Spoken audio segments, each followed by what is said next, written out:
What?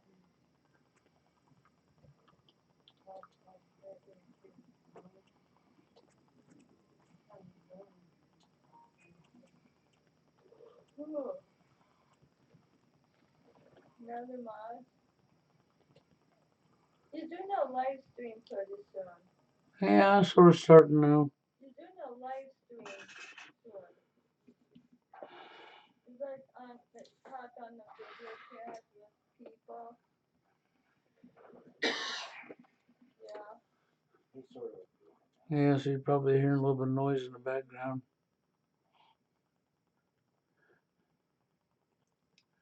Yeah. I love it. Oh yeah, and mom, mom, we could move along really good in this place. Yeah.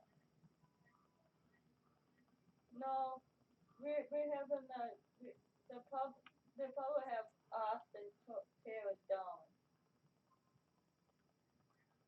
Yeah, then they would have Austin do it. So anyhow, now I got somebody in here. Yeah, then we would. I'll start talking. That too. So here it is, Saturday night, Yeah, they probably have. and I'm up here live. And No. anyhow, you know, I was talking with Mr. Holker last night, and very interesting conversation. And I think it's something I should talk about here tonight. And of course, before we really get going, anybody that has the information or has Zoom and has me on Zoom that may want to join into this, feel free to come on in. Not too many people have the call-in information. I know Warren would be working right now, or at least headed home. So who knows, within the next hour or so, Warren might be here.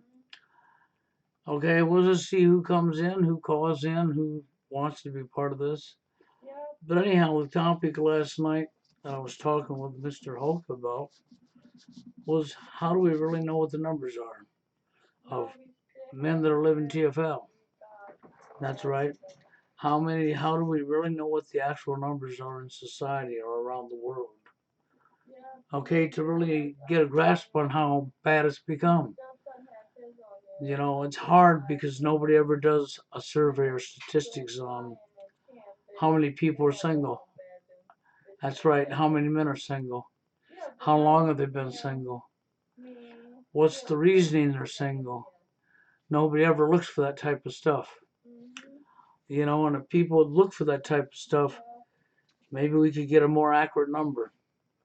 I feel it's a lot higher than what we're being told. I really do, because it's gone global.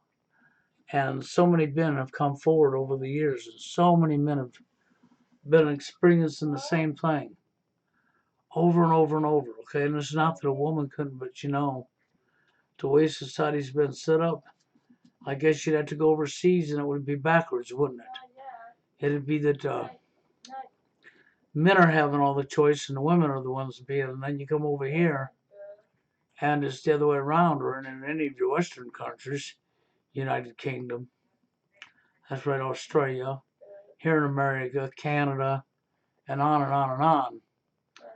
Okay, we already know that it's the men that's taking the blunt, not the women. But how do we know the real numbers?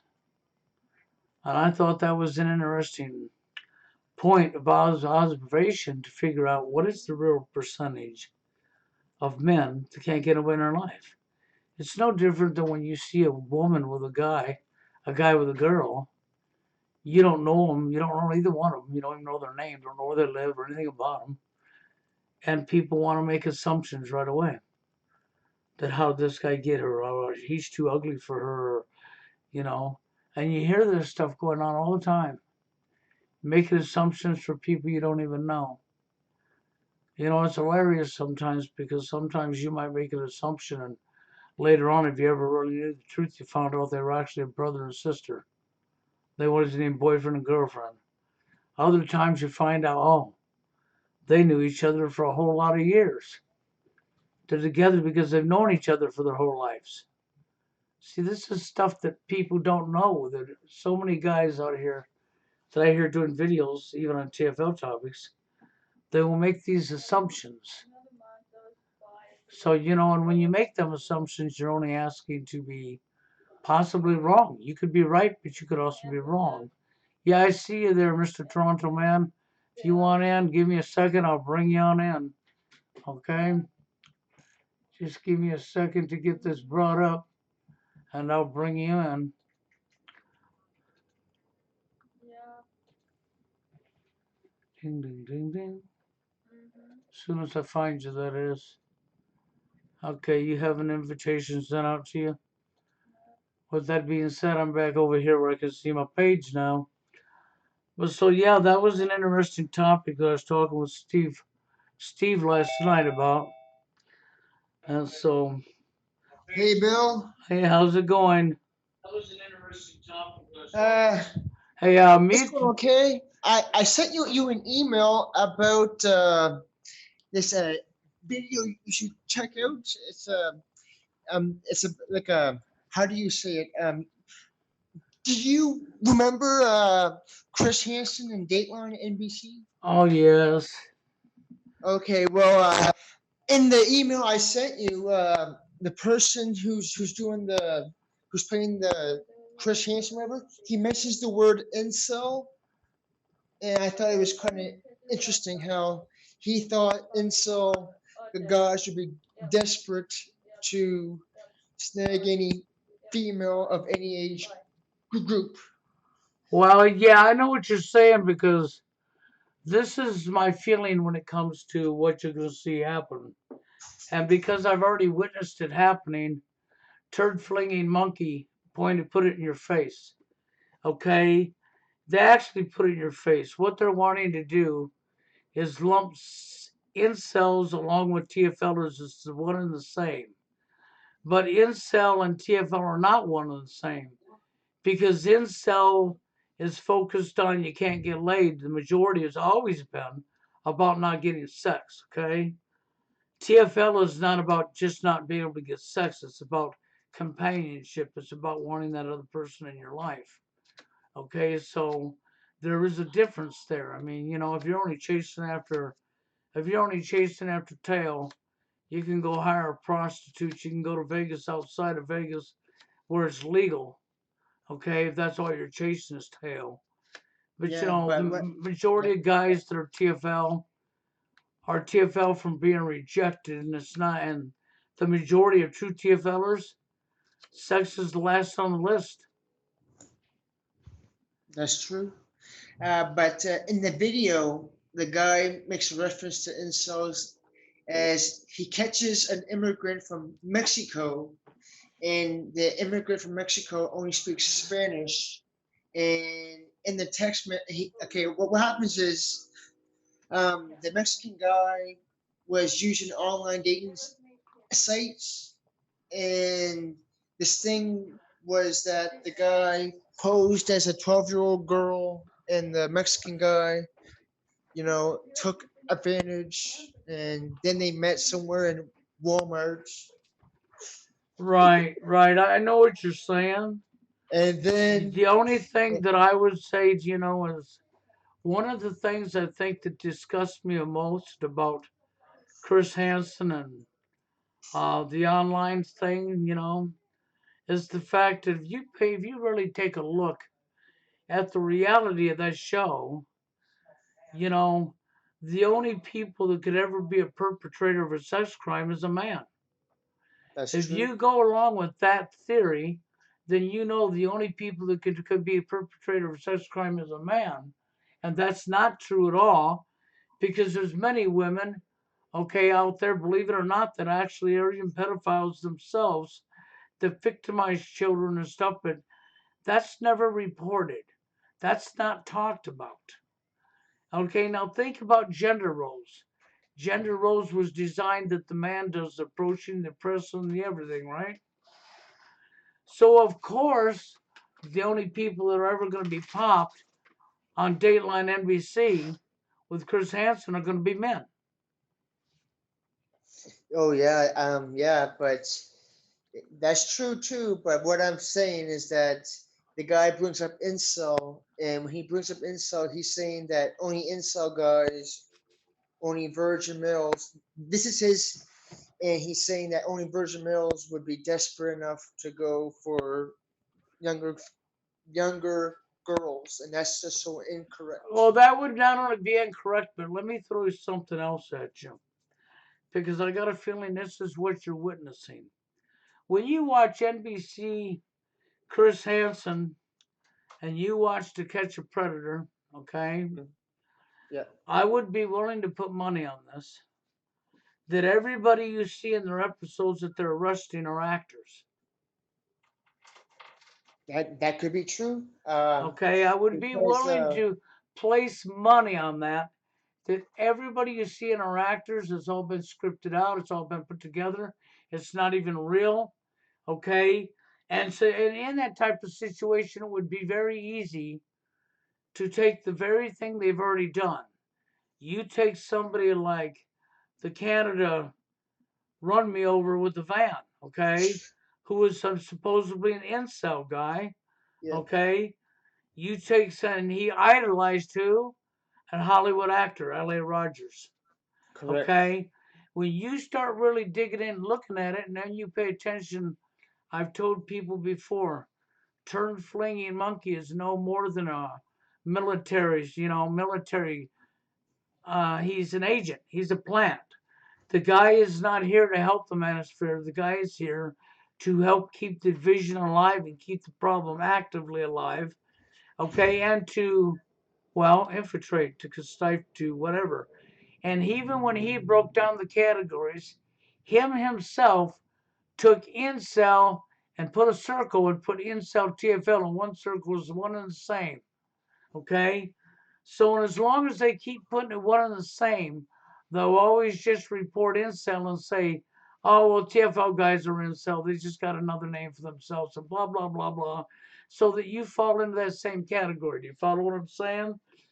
Now, if we have an act going on called To Catch a Predator with actors, you would never know it. See what I'm saying? Because you have no way of backing it or proving it. So it wouldn't be hard to put an actor in there and have them spill out the words what you just said to demonize the manosphere to come after. Oh, yeah. Uh, So that would yeah. I mean, actually it's be just, my feelings on that because I don't trust, okay? Too much lines going on, too much reality TV, too much phoniness within Hollywood. And people are so dead will do anything for Hollywood. If they got a chance to be in a TV show and make money, they'll do anything for that, including lie their butt off in a script. oh yeah, but the video I sent you, it wasn't Chris Hansen because well, the Chris Hansen NBC Dateline TV show ever, that's that's long that's long expired. So what Right. happens now is because it's becoming popular to just go on a dating site and propose as a 12-year-old girl, you can somehow nab quote unquote incel guys as perpetrators of sex I crimes. don't necessarily buy that at all, okay? I really Well, don't. that's what they're trying to make it out in Oh, these I YouTube videos. understand what you're saying, what they want to make it out to be. And of course, the people at the top would want to make it out to be that way. Okay, because they're not going to bring on TFL mainstream media. That's never going to go mainstream media. If it is, it's not going to be in a good light. It's going to be in the same light as incel. That's already been proven. Okay, it's called to cover up the truth. They don't want people knowing the real truth and the root cause because then the people at the top who've done this to us have to suddenly become responsible for their own bullshit, okay? And they don't want to take responsibility for what they've done. They want their patsy to take responsibility, and we are their patsies. Yeah. Um, yeah, I mean, going back to you said about the run me over in Canada, even though that was like there's been no evidence to indicate that that van actually ran over those people in downtown Toronto. No, I mean I could show you links of just a van going down the street. Yeah, I seen enough when I was looking into that when it happened that I knew that that was BS. Okay, I know. and unfortunately, people are falling for simple as BS is put in their face, and I have no trust for anything that's played on a television set in people's faces whatsoever. Okay, because the technology they have, the desperate of people to be, oh man, I've got a chance to do a role in Hollywood, and I'm going to get paid some of the tool money. Oh yeah, that's all it takes nowadays, man. Everybody's chasing that money, that money, that money. And we live in a world right now where everybody's lying, lying. Lies become normal, okay? And when you tell the truth, everybody screams they want the truth, but in reality, they don't. Because when you tell the truth, you get attacked for telling the truth. You get slammed, you get censored by Google. I mean, think about the reality. The reality is, with all the censorship that's going on, if they didn't care about the truth, you wouldn't have all that censorship going on. Yeah, I hear you. Okay, the reality is just it is what it is. We have a world that's been created out of lies. We're all living our life for lies, the majority of us. Okay, and if you're aware of what's going on, you don't have to be part of that or live a life of lies. But the reality is, it is what it is.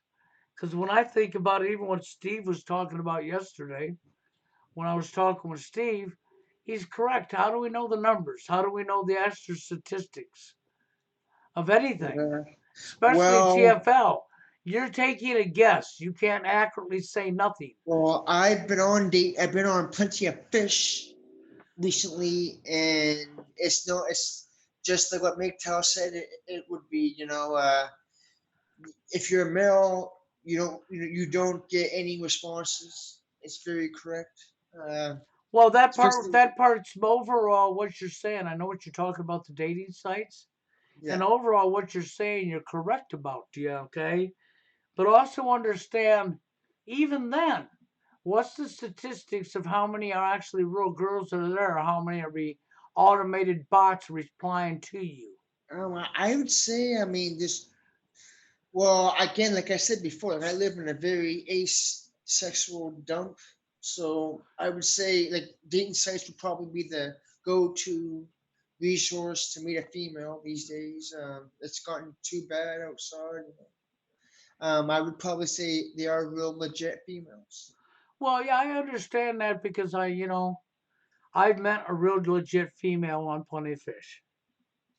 Okay, I'm not saying nothing, everything's 100% across the board, but what I am saying is, how do you really know what the numbers is? Well, if you're asking me in percentages, I would say I mean, there are some bots, but it's not as bad as what people try to make it out to be. It's what I've discovered. I think there's a lot of things that's been over. This is my own opinion, okay? I think we have a lot of stuff that's been purposely overflated. In other words, nowhere near as bad as they say it is, right? And we have other things that are being underinflated when it's actually worse than what they're really saying. Yeah, I mean, and I just what I did was um, I did like little experiments. What I did was I went on Google and I just took a female's image, made a pro made a lesbian profile on Plenty of Fish, and guess what? My message box boomed. My view count boomed. I got about two or three phone numbers from females just from that lesbian Oh, account. I'll bet you did. I'll bet you did. I have no doubts about that. Okay, I have no doubts about that at all. Because, see, this little experiment, like what you did, even with the lesbian, there's been many experiments done with online dating sites, guys coming up and putting a female profile up, and then putting a regular profile themselves up being a real. And every time them experiments are done, it always comes back and shows the real truth about the online. Men are, don't matter. I mean, I'm sorry. You know, a man could send out probably 3,000 letters in 6 months, emails on these dating sites, and might get 2 responses back if he's lucky in 6 months.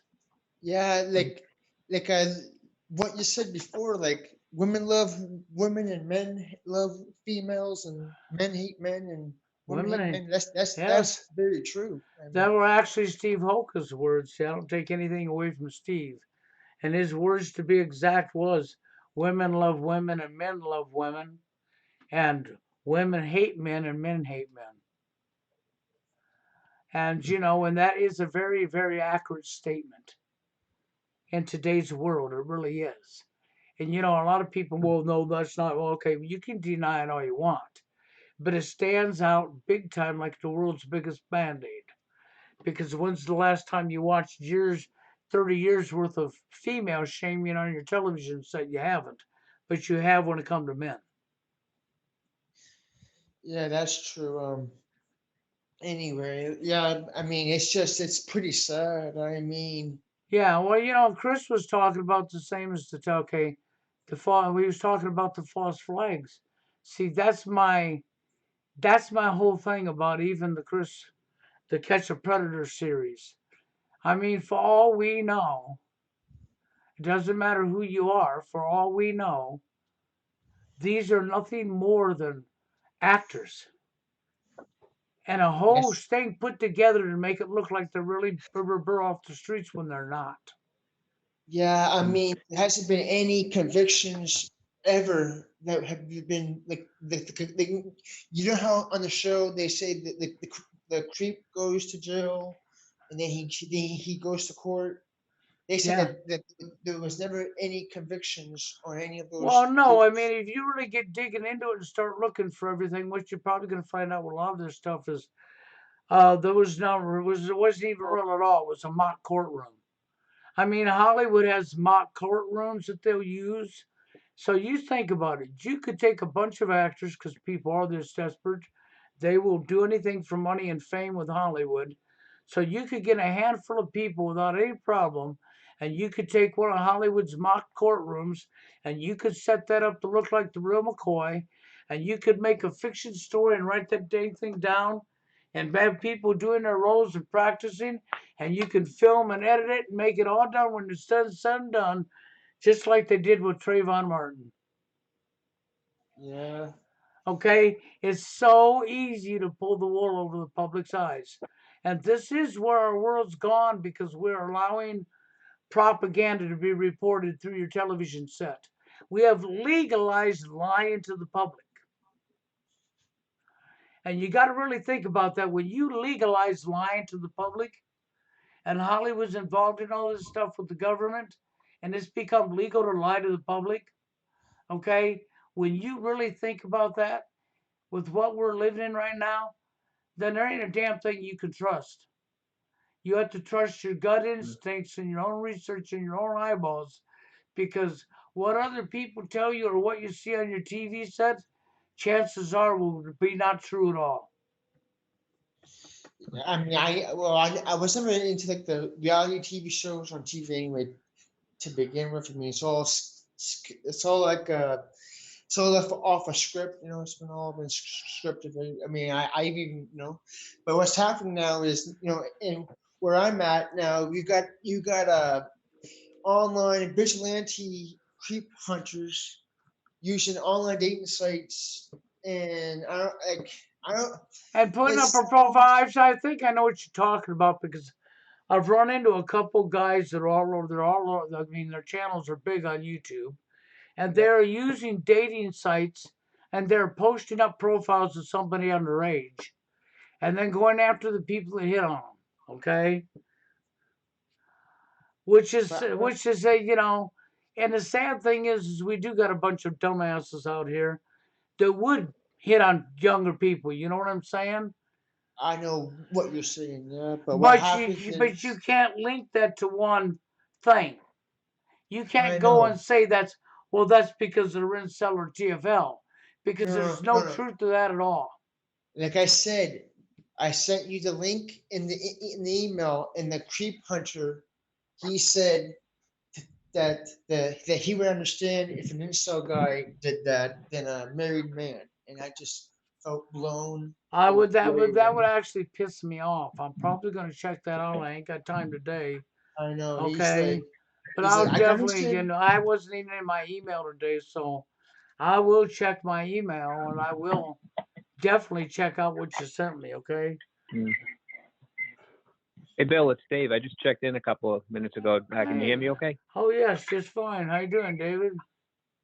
All right. How you doing, Mr. Toronto? Hey, buddy, how's Boston? Oh, it's hanging in there. It's one day at a time. Hey, Dave, this is Jeff Ashton. Can you hear me? Oh yeah, Jeff, how you doing? Hey, Jeff. good. How you guys doing tonight? We're I'm doing doing good. okay. Happy to have you here, Jeff and Dave. I appreciate that. It's been a while since I've We got heard the whole from crew. Jeff, that's for sure. We got a pretty full crew tonight, huh? Hey, that's nice. I mean, I appreciate that. So, what do you think the true statistics are, guys? To Dave and Jeff, for guys that are living in or TFL, what do you think the true number would be? Just a guess, Well, okay? I don't know, Bill. I've been kind of just looking around where I work, for instance. I mean, I work in a pretty big place and with just a ton of guys, and I would say, just by where I work alone, I would say pretty close to half of those guys are either TFL or they're just chronically lonely, or just or just single. But I would say it's getting upwards of 50%. Could be possibly TFL. I'm That's true. almost on board with that. I think they're keeping the numbers down from the public. I think it's probably worse than what we really think it is, and Oh, I definitely is. they're gonna keep that suppressed from the people. And I think that you're gonna see them never bring up TFL, but lump TFL in with incel. Yeah, I've been Right. hearing in the media a lot lately where they'll have like articles where they'll say that there's not enough like marriageable men or good enough men or qualified men or men that meet the expectation of Of what society? yeah, and it's like articles where women complain that there's no good men left, or the woman will be like I 40 know and right where you're coming from, Jeff, and you know what I had to say to that? That's a crock of you know what. Okay, because what you're really saying is, well, we don't have enough human beings that are human beings. Okay, exactly. so Right. I'm sorry, but we got a shortage of male human beings. Well, you can go on any female radio talk show, and they'll mention that issue up on their TV shows. Talk about where have all the good men at. That's like a very popular feminist talking point. Yeah, unfortunately, a lot of that's propaganda, but see, this is where they've gotten Mm. people. Their television set lies to them regularly. They believe whatever's fed to them. They don't look into anything. And to get accurate numbers is a real hard thing to do, but I'm going to go with what Dave said because, see, at least he's observant in his area. Just like, okay, Toronto, he's observing in his area that he lives. You can't do no more than that, really, because unless your name is Jason Goodman and you're a billionaire and you can just travel and never work and check out every city around the world to see what the numbers are and to observe in the workplaces, how would you ever get an accurate number anyhow? Right. Now the thing, Bill, is I've been kind of observing the women too, particularly these, the working women, ages, in their 20s, 30s, 40s. Right. Some of them even up into their 50s. And these women are into themselves, their careers, their female co-workers, their $50,000 SUVs, their $1,000 iPhones, their little laptop chihuahuas, and it's like they just don't seem to have any interest in having a boyfriend. anymore. I think you're I right about haven't that. experienced that, but I can tell you, Dave, that there are females that are like pretty much the female version of MGTOW, WGTOW, that are going their own way. I have met females like that, but they've said that they'll be a 50-year-old virgin, but won't get married or won't. Yep. It's all Yeah. money. I want to answer something for Chris in the chat. He says, "Ever wonder why prostitution hasn't been legalized?" Okay, what is the reasons for that? Okay, I want to answer that for him. First off, there's only one place I know of in the United States where prostitution has been legalized, and that is outside the city limits of Las Vegas, Nevada. Okay? Other than that, it's legal nowhere. And why would they make it not legal nowhere? Illegal everywhere? Because they can't tax them. Yeah, it's the exchange of money. That's what's illegal. That's right. It's the exchange of money. They can't freaking stick their grubby, filthy, criminal hands into this money. That's all that's about. It's about they can't put their grubby, filthy, criminal hands into that money because they got to put their hands into every penny that anybody ever makes, okay, and say you owe me when you don't owe them crap. They're nothing but criminals. Yeah, Well, Bill, that reminds me of that guy that they beat up and choked to death because he was selling loose cigarettes on the streets of I think it was New York. They choked that guy to death because he was selling loose cigarettes. And I'm thinking oh my God, like you're really gonna take your tax collection that serious that you're gonna choke a guy to death for selling loose cigarettes. These money collectors do not play. They do not play. They set up the laws to where it's really difficult to make any money without paying them their cut. The monopoly has been set up deliberately. Okay, if you go back and think about this, this is an accurate statement because this actually came from a big wig, a Rothschild. Okay, we own the monetary system, we own the paper and ink is printed on, and we give it to nobody. Those who labor for money are laboring for the privilege of borrowing the money. We will excuse Wow. any perishable items, drinks, or food, and we won't ask for that money back because you're working for us. So therefore, you're allowed that. But any possessions you buy with the money you don't own the money, it's borrowed to you for your labor. So therefore, everything you buy is ours, which is your car, your house. Now think about it. You can never own your property because you have to pay somebody who don't own it taxes on it every year. Right, hey, Bill. I'll give you a good example of how much control that they have over that. I'm retiring in a couple of months, right? And I've also been contributing to a Roth IRA for the last like 18 years. Right. Now, I found out that I'm not going to be able to contribute into my Roth IRA with my pension money. I need like a taxable income to keep on contributing to that Roth IRA. Isn't that crazy how you can't even take your own money or what you think is your own money and put it into your own investment account? Yeah, that's because they're controlling that because in reality, you worked for your money, right, Dave? Right. You worked for the privilege of borrowing. You Yeah. never And got to own it, so they control it because they own it. Right. And it's yeah, and it's like it's just so crazy that this is money that I earned like legally, and I'm not even allowed to like invest it into my own account. I have to have like a regular job, like like a W-2 taxable job to keep on contributing into that Roth IRA. They just want you to keep on working. It's like they just want you to just keep being a wage slave. Well, yeah, you're going to be a wage slave for them, okay? And they'll turn around and start wars to blow up buildings and destroy cities to pay you to come in and rebuild it so we can blow it up again. Yeah. And Chris also makes the statement, he thinks that it's also Okay, eugenics and breeding program. Okay, legalized prostitution would remove the incentive for men to pursue women. Well, that's a lot deeper than that because you got more women who are walking away from pursuing men. Every year, that number is getting bigger. Oh yeah, and Yeah. lesbian relationships are getting bigger now. I mean, whoa.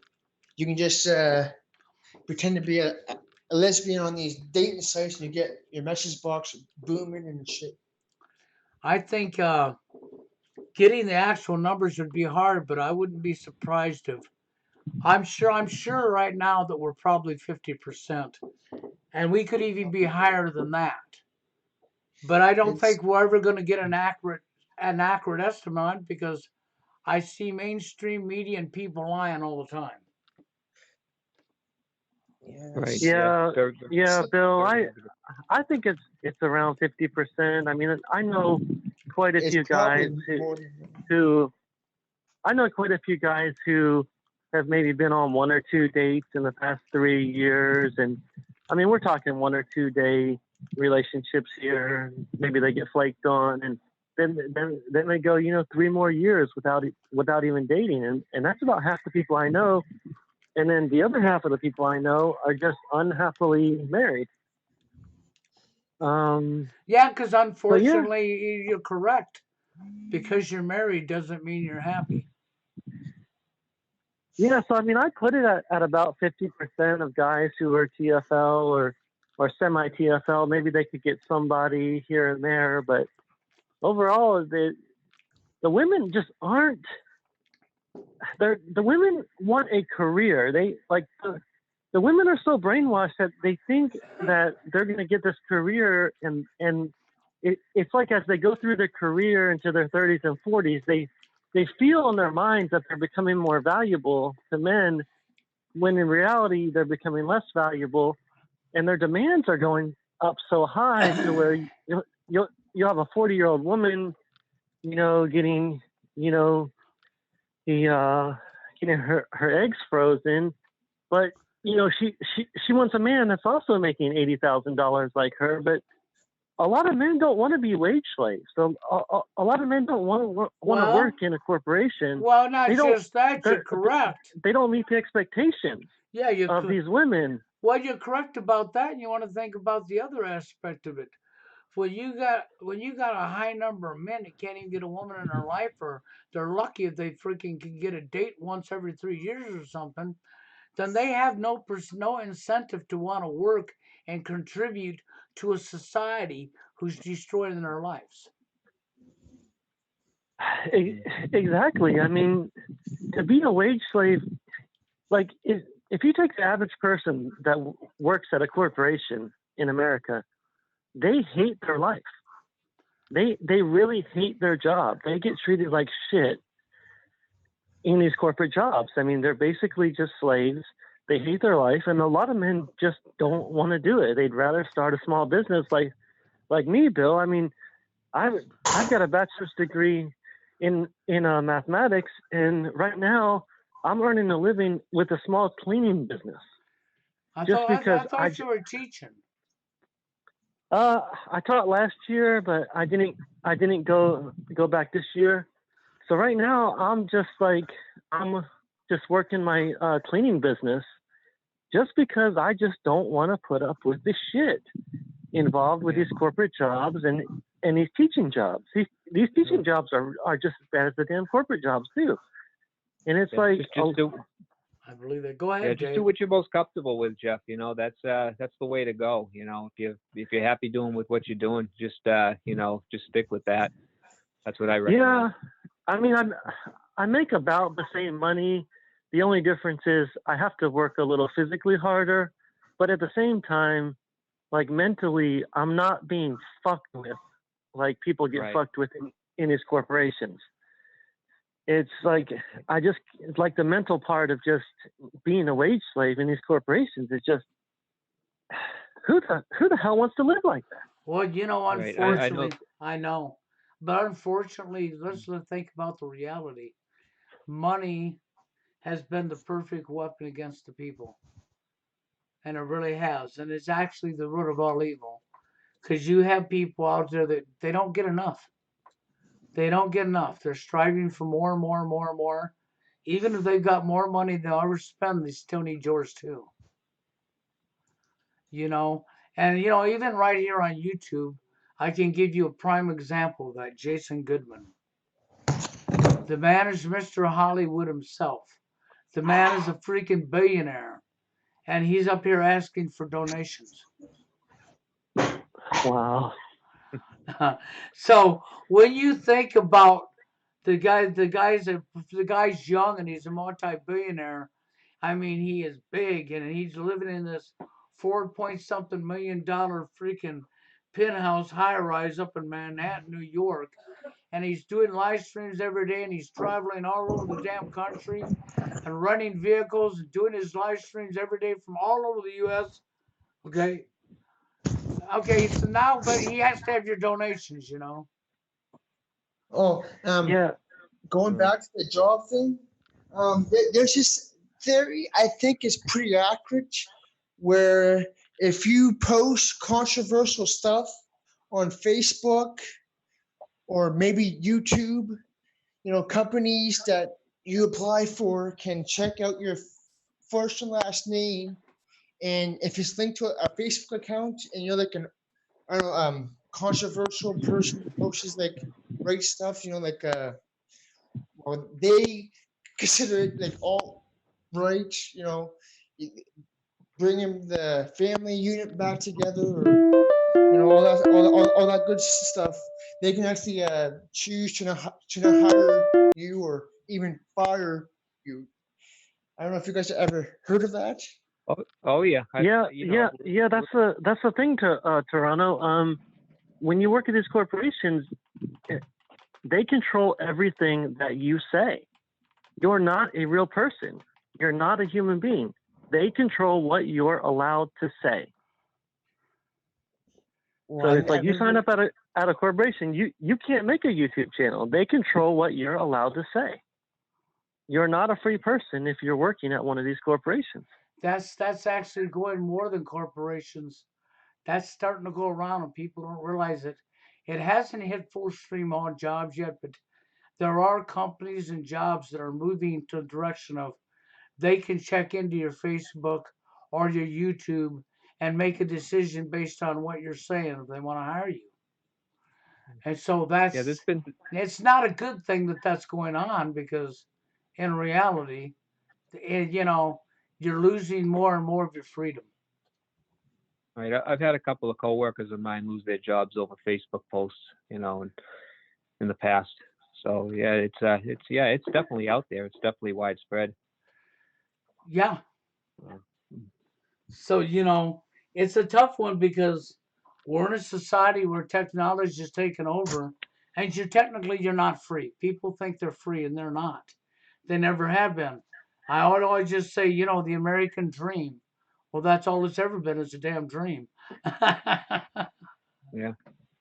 Yeah, Yeah. the American dream used to be to own your own business. And then they kind of changed that. Do you remember George Bush, Daddy Bush? He came along and he said, "Oh, now the American dream is to own your own home." And then like 10 more years went by, and then Obama was telling us the American dream is to have a good job, to be a good slave. Oh, yeah, that's the American dream.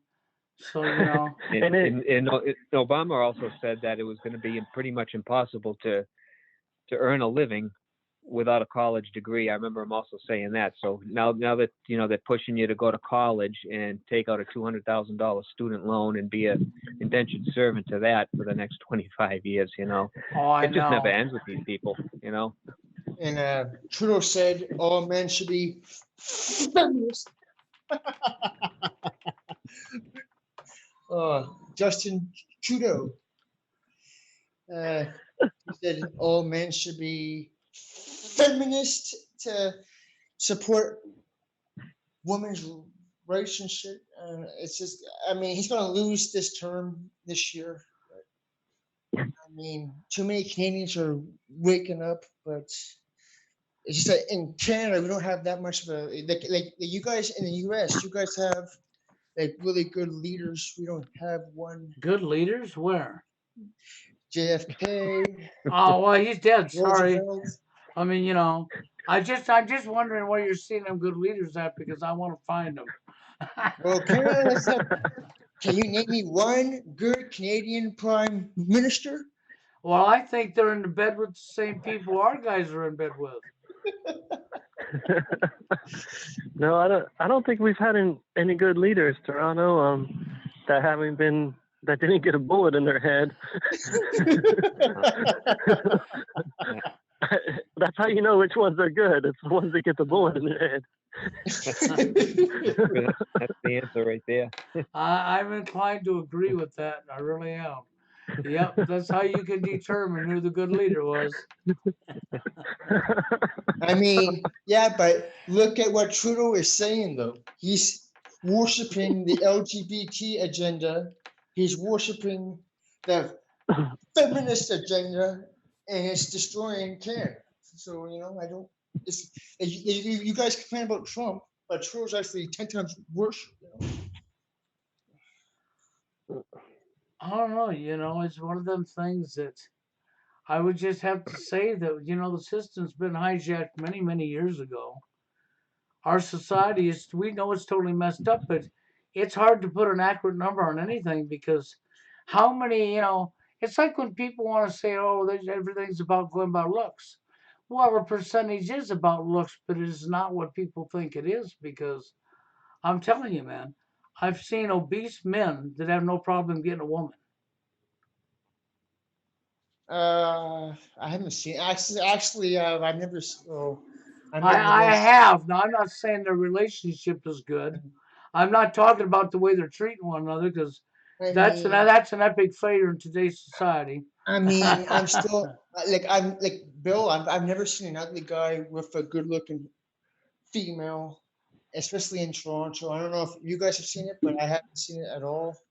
Well, It's like it's I guess you have to go within perception of what your perception of ugly is because if you're talking about butt ugly, excuse my language, with a hot female, I haven't seen that yet neither. well, I mean, like the stereotypical Chad. I guess that's what they call those people these days. I mean, I've seen men that are like nines with females. I'm not seeing too many ugly guys or average guys with any female. I don't think it's not even about the money where I'm at. It's about your looks. Right? Well, I know that when Steve wants to come in here, Steve's in here right now. Okay, when he decides he wants to start talking, I wouldn't mind for Steve to pick up where we left off last night. Yeah, how Okay, you doing, Bill? good. How are you, I'll, Steve? Not too bad. But I I'm think direct. I was sort of thinking last night's discussion Steve and I had, and how would you know what the numbers are? How are you going to know the stuff we were talking about last night? I think was pretty good topic. Yeah, I just basically lamented that there's times where you wonder how bad is the TFL crisis and how do we know that this is just a small subset that happened to get on the internet. And all I'm saying is that I do think that in the coming years, I think TFL is going to manifest itself. I told Bill basically, and he thinks that this won't happen, but it's going to really have to hit the mainstream for it to even be recognized. I don't know if like I said, I don't know what the numbers are exactly. That's my concern. I'll tell you, Steve. This is Jeff. What I'm seeing is I'm seeing about 50% of the people I know that can't get a woman, and they all have different excuses. Like the short guys will say it's because I'm short. The guys that don't make a lot of money will say, oh, if I just had more money. Or the ugly guys will say, oh, if I was just better looking. It's like everybody has an excuse, but the reality is that everybody is struggling in this current environment. That's what I'm seeing. It's like everybody's got a different excuse. I'm too short. I don't make enough money. I'm too ugly. I'm too weird, I'm too nerdy. Everybody has a different excuse, but they're all in the same boat where they can't get a woman. And they all think, oh, if I was just taller, or if I just had more money, or if I just wasn't as nerdy, or if something would change, that they'd be fine. But I don't think they would be fine. I think these are just excuses. Well, No, and We're all it's not their fault. I got to tell you something.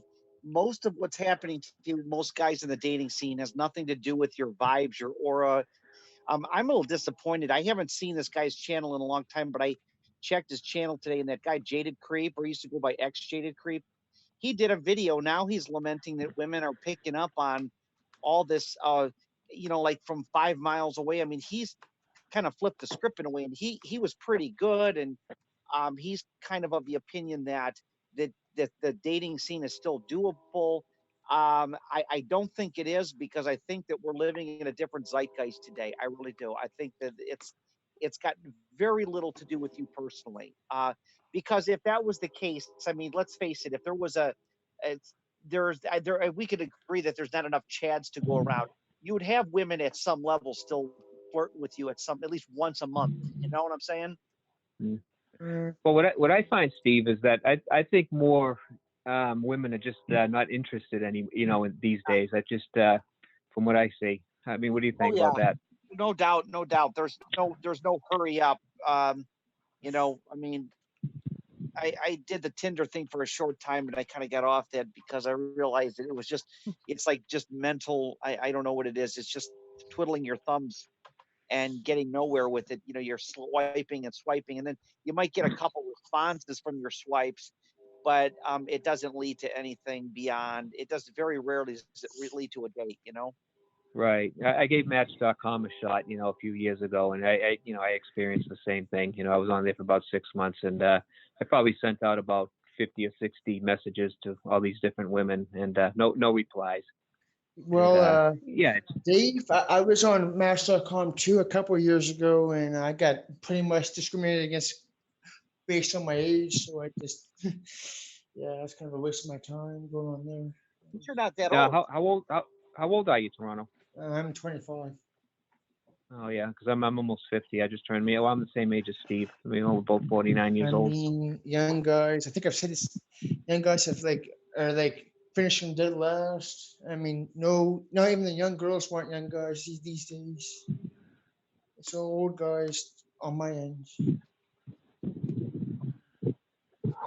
well, Mm. I don't think you're losing much, because one of the big problems we have with society, and there's nothing we can much do about it, is people's behaviors.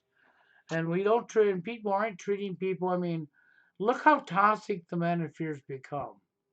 You got all these guys that are going through the same problems, but we would rather still keep competing against each other, slamming one another down, calling each other names, rather than recognizing we're all going through the same thing.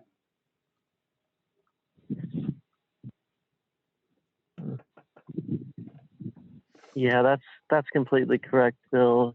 These guys in the manosphere, well, I mean, I guess just a subset of people in the manosphere, they're there for a reason. I mean, we're looking at a group of people who have had bad experiences in general and are probably not in the best mental state all the time. Yeah, So the mental state is the stuff you're talking about on the mental state. Now, Steve and I have talked about this, and I think that's really the crux of a lot of problems. I think everything that's been piled on men for so many years, that there's a lot of mental issues going on. yeah, I mean And the entire society is against men, and a lot of these guys, they get divorced, and the whole world turns on them, and then they start making MGTOW videos, and it's so I mean I kind of kind of try to look past the like anger that some of them have, because it is legitimate. I mean, Well, it's their whole legitimate. world The only has turned thing, against them, yeah, the only thing I do see is, like, okay, if I go back 10 years ago, and even Steve would tell you the same thing. Okay, nowadays we're 10 years later, And MGTOW is talking about the same stuff, and people that are new that just come on the scene are talking about the same stuff we talked about 10 years ago and acting like it's just a new phenomenon, like it's just now happening. Yeah, and I mean maybe it is new for them. You know, they're just becoming awake to how bad things are now that they've been screwed over. Not to make excuses for bad behavior, No, but I do. I think you're probably right on that. I think there's a percentage in there that were maybe children when Stephen and I were online, and now they're Right. young, and now they're young adults, okay, and they're discovering it now themselves and looking into it and saying, "Oh my God," and it's all new to them. Yeah, it's like some right now somebody's just discovering Amway or Herbalife, and they're talking about what a great opportunity it is, and somebody's discovering it, and that's exactly why these televangelists keep becoming rich, because there's always a new group of suckers to enter into their sucker in their get rich quick scheme or whatever, or their scam. So there's always new suckers entering MGTOW, and that's why MGTOW really hasn't stopped just regurgitating the same nonsense. Like, I mean, how long are we going to talk about false rape allegations? How long are we going to talk about this girl, slapped her boyfriend and he slapped her back, and now the cops arrest him? I mean, we they keep going on and on about this stuff. I mean, I think when and I think really TFL is the white elephant in the room, 800-pound gorilla in the room. Steve Well, is 100% correct. Avon, Mary Kay, Amway is still alive and well. These businesses are still in business. Yeah, and they're like, I mean, like, how many people have to get screwed over by overstocking up on Mary Kay to realize that it's a scam, that nobody buys it except for the people that go out there and just pile it up in their house. Yeah, they buy it. They buy it thinking they're going to make money, and now they got all kinds of products they can't get rid of. well, Steve Hoka, I was watching a YouTube video last night, and the guy, the MGTOW in question, made this YouTube video about he was dissecting Taylor Swift songs, and what he discovered was the songs that Taylor Swift was singing about was about putting men in jail for false rape allegations and stuff like that, and it was selling records. I didn't hear a song like that. I mean, did she write a song like that? If you go on YouTube right now and type up Red Pill Wisdom, I think that's his name. He had a YouTube video last night. He was like dissecting Taylor Swift songs, and it was pretty much like misandry. And think about this: the guys that get arrested for false rape allegations, or let's say guys that are guys that are considered the desirable ones. The undesirables don't have to worry, Bill, because they're not talked to in the first place. That's Yeah. the good thing about it. When you're an undesirable, the chances of having a false rape allegation are slim to none. I like that. You're right. And that is funny, but It's it's These true. are You're the pretty guys much that are Mhm. these are the Casper the guys that Friendly are already Ghost. getting some action. They're the desirable guys are the targets of these girls. So could you imagine, the undesirables are just like not even on their radar? Oh, that's Yeah, true. especially the ones with money, like professional athletes. Those are Right. the ones So that get the false accusations the most, it seems. yeah, right, exactly. Like it's happening to this Antonio Brown character. It's insane, but it goes to show you that that in a way, being away from the freakishness is so much better, because when you're an undesirable and you're invisible, you're also buffering yourself from the pain and suffering. Because Right. if you think that, and Bill has talked about this on multiple occasions, if you think that heterosexual relationships are all peaches and cream, you've got a rude thing coming. I mean, you got a, how that Yeah. expression goes. You're totally in a fog if you think that most heterosexual relationships are peaceful. They're not. Oh, hell no, Right. they're not. I've always said, Steve, the more obscure you are, I think the safer you're going to be in the long run. Well, you yeah, are. I mean, you don't have it. It's like if you're invisible. I mean, you're not totally invisible. I imagine like if you go out by yourself, someone notices you, but you're if you don't get caught in that drama. I mean, if listen, the people getting busted for false rape or being harassed are people out in the public eye who are considered desirable. The undesirables have a lot of advantages to it. So what I find laughable about the MGTOWs is most of the guys that join MGTOW, they complain about false rape allegations, but yet no one would ever accuse them of it. It's just they're just using this as their battering ram, you know. yeah. Hmm. Yeah. You have that, and you have, of course. See, with myself, I'm to a point that I don't care. I don't give a fuck. I'm not going to put a bunch of effort into something that's completely nonsense. One thing I like about you, Bill, you got a woman and you don't give a shit that she knows about your videos. That's correct. You insult her right. You talk about her right in front of while you're doing a video. Oh yeah, exactly, exactly. I don't care. I don't care Um, because I know what I'm Bill don't saying is the play. truth. Okay, and if they can't handle the truth, that's not my problem. Oh, Okay. I'll tell you what I let me talk about what I talked about yesterday. In the last 6 months, I have been on 2 dates or like 3 or 4 dates with 2 different women, and they've been platonic dates. I didn't get sex or anything, but I wasn't trying to push that whole thing. But I got to tell you that what I came to the conclusion about men going out and stuff, a guy should not have to put any effort to be anything until he's established the girl likes him. So if you like, for example, want to go out to the grocery store and you think like, well, you know, maybe I'll dress better because it'll make me more attractive if I run into that right one. I find that to be the most absurd thing in the world. You're just a dancing clown is all you are. You need to be who you are right now. And I'm telling guys out there, you don't need to put any effort into anything. No, it's not going to mean that women are going to throw themselves at you when because you're letting yourself go. What it's going to do is give you peace of mind. You don't need to prove anything. It is such Yeah. a burden what men have to go through.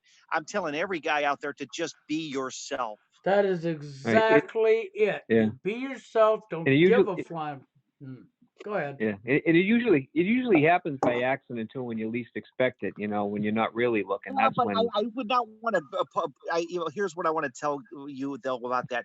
I would not use it as a promissory note that if you give up and just don't give a shit that it'll happen, because more than likely in this dating age it probably will not happen because but it'll give you a sense of dignity because there's nothing worse than being rejected after you're jumping through hoops. That is the worst form of rejection when you try to bend your and compromise everything with yourself only to get rejected in the first place. It makes no sense. Yeah, you're just going out Mm. and being rejected again and pouring everything you got into being rejected. And if Yeah. you can get to where you don't give an F and you just be yourself, you know, I know I probably astonish people when I have her sitting right next to me. She's right here listening to everything I'm saying and I don't care. And I say what I gotta say. You know, that don't change. I mean, I'm gonna always be me. It's no Yeah, different but than they. now. I'm doing a live stream and she's laying right there next to me, and here we are. She doesn't give a shit. Yeah, So you'll tell her to shut up if she doesn't like it. Yeah, pretty much, yes. uh, Well, Steve, how was your dates? I remember going on a date a long time ago, and the girl asked me what year my car was. I think that my problem was is that I tried to. I can't, you know, these things are all subjective arguments because everybody tries to look at things after the fact. The one girl I went out with a couple times, both of them were professed Christians, but that doesn't really mean anything. I don't know. I just there was just on both of their sides, they just felt that toward the end after a few dates that like, you know, maybe I didn't hear from them or there was not as much chemistry. as there was in the beginning. I don't know what it was. I really don't know. But what I did try to do is I I think I think I overanalyzed the situation. Well, they weren't like girls I was crazy about to begin with. It wasn't like I was like, oh my god, this is like a bombshell. I think what it is Jeff, is that the thing that I learned about dating today is it's very these girls on these sites, they have unlimited options, but they really don't know what they want. They really don't know what they're looking for, because they claim that they can't find the same. The complaints are always the same, that there's just not a good enough guy for them. Yeah. That's it. They have too many options. That's why they can't find. Well, a lot of these women And can't so find anybody. what happens, it's called the paradox of choice. The more choice you have, the less apt you are to make a decision. Right. Right. So what they're having trouble finding is a real human being. Right. And that's really what it comes Hmm. down to. Well, there's just no human beings out here. I keep looking for a human being, and I turn them down, and I turn them down, and I turn them down, and I can't figure out what's going on here. There's just no good human beings left. But I mean, they're not. Here's the point. It used to be that a girl would compromise for you. Okay, in other words, you could be talking about your transmission on your car, and you could blow a fart right in the middle of a conversation, and she would compromise that. But what I'm finding out is that they don't. A lot of women nowadays really don't know what the heck they want, so they don't. It's not a matter of like you can really bend them either way. I mean, it doesn't really make a difference. Yeah, Steve, Um, I was telling Bill and Toronto and Dave earlier that I think these girls nowadays, I can tell you what they're not looking for, and that's to get married young and have a happy family. That's one of the them, last one of thing them, on their mind. one of them claimed to be a 39 or 40-year-old virgin. Okay, that's now I believe she's probably telling the truth. Now she's a 40-year-old virgin. There is something seriously going on here. Because if this woman's 40 and she's a virgin and she's waiting for the perfect guy, I'm thinking, how long are you letting that uterus dry up for? Yeah, I mean, she's about to have to start freezing her eggs now, waiting for Mr. Perfect. And that's Yeah, the thing. well, What the hell is wrong with these women? Why are they're losing their value every year that goes by, and they just continue to wait, thinking somebody better is going to come along, and they never come. They got the I know image in their head from television set.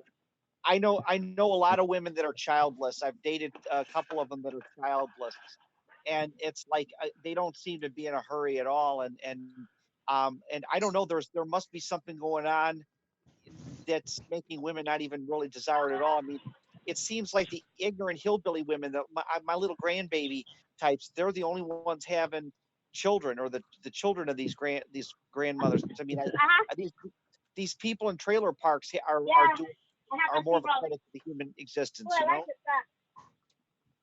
What the hell's that noise? Yeah. They're talking in the back. Somebody's talking in the background. Is that That's Jeff? not Is me. it your background? Sorry about that, guys. That was me. It'll end. Was that kids in the background? Yeah, it was. Okay. Kids and women. Okay, so is that your girlfriend? My girlfriend's friends. Oh, so Jeff, they don't. Yes.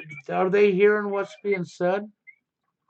No, they just showed up, and I was out in the driveway, and her friends just pulled up. Okay. Well, Jeff, let me ask you. You got a girlfriend. What exactly is the issue you're going through right now? I mean, that you're with this woman. Is a codependent relationship right now? Well, I mean, everything's going pretty good, Steve. I mean, I'm in a fairly decent relationship. Right. Everything's going, as good as can be expected. Judging by. What's the fascination with this subject then on your end? I mean, obviously, so you're saying you're not personally affected by this anymore. Am I correct? Well, I would say I'm not so personally affected anymore, but I mean, I was affected for a huge part of my life.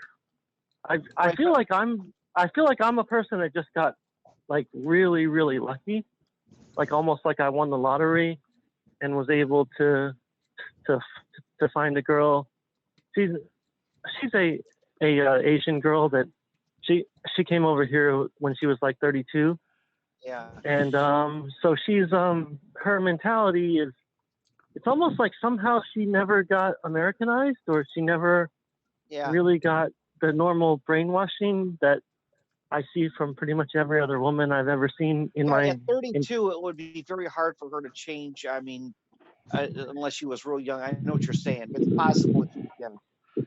Well, Yeah, so it's like I got really lucky, and she didn't get the normal brainwashing that I see everywhere else, and You know. I just happened to stumble across her. well, I think that's actually a good thing, and that Jeff's willing and Jeff comes up and still speaks out about this stuff from his life experiences, whether he's has got a good relationship or not. At least he didn't walk away from everybody else and Right. throw them under the bus because I got my life now and I don't care. Yeah, I know. Well, you're not married though, Jeff, are you? No, I've been living with her for 7 years, and Okay. we have a kid. So I mean, for all intents and purposes, I mean, we live like a married couple, but we're not like officially married. But you said you don't have much of an intimate life, right? Sexually? Um, it's off and on. I mean, there's been dry spells I talked about in Yeah. the past, but it's off and on. I mean, I'm 39 and she's 44 now. So Yeah, I see. I Never mind. Yeah, mean, your personal I stuff. mean, I know. we're not like, young little rabbits. I mean, I wish I could be, but it's Yeah. it's not that bad. It's it's better than the stories I hear from my friends who are married to American women. I can say that, because Yeah. I hear some of these guys go in months, and I see their wives are complete bitches and just demand more and more nonstop, and they're never good enough. And I don't struggle as much as the average person. I got really lucky in life. Yeah. Well, that's good. I'm glad to hear somebody's making out all right.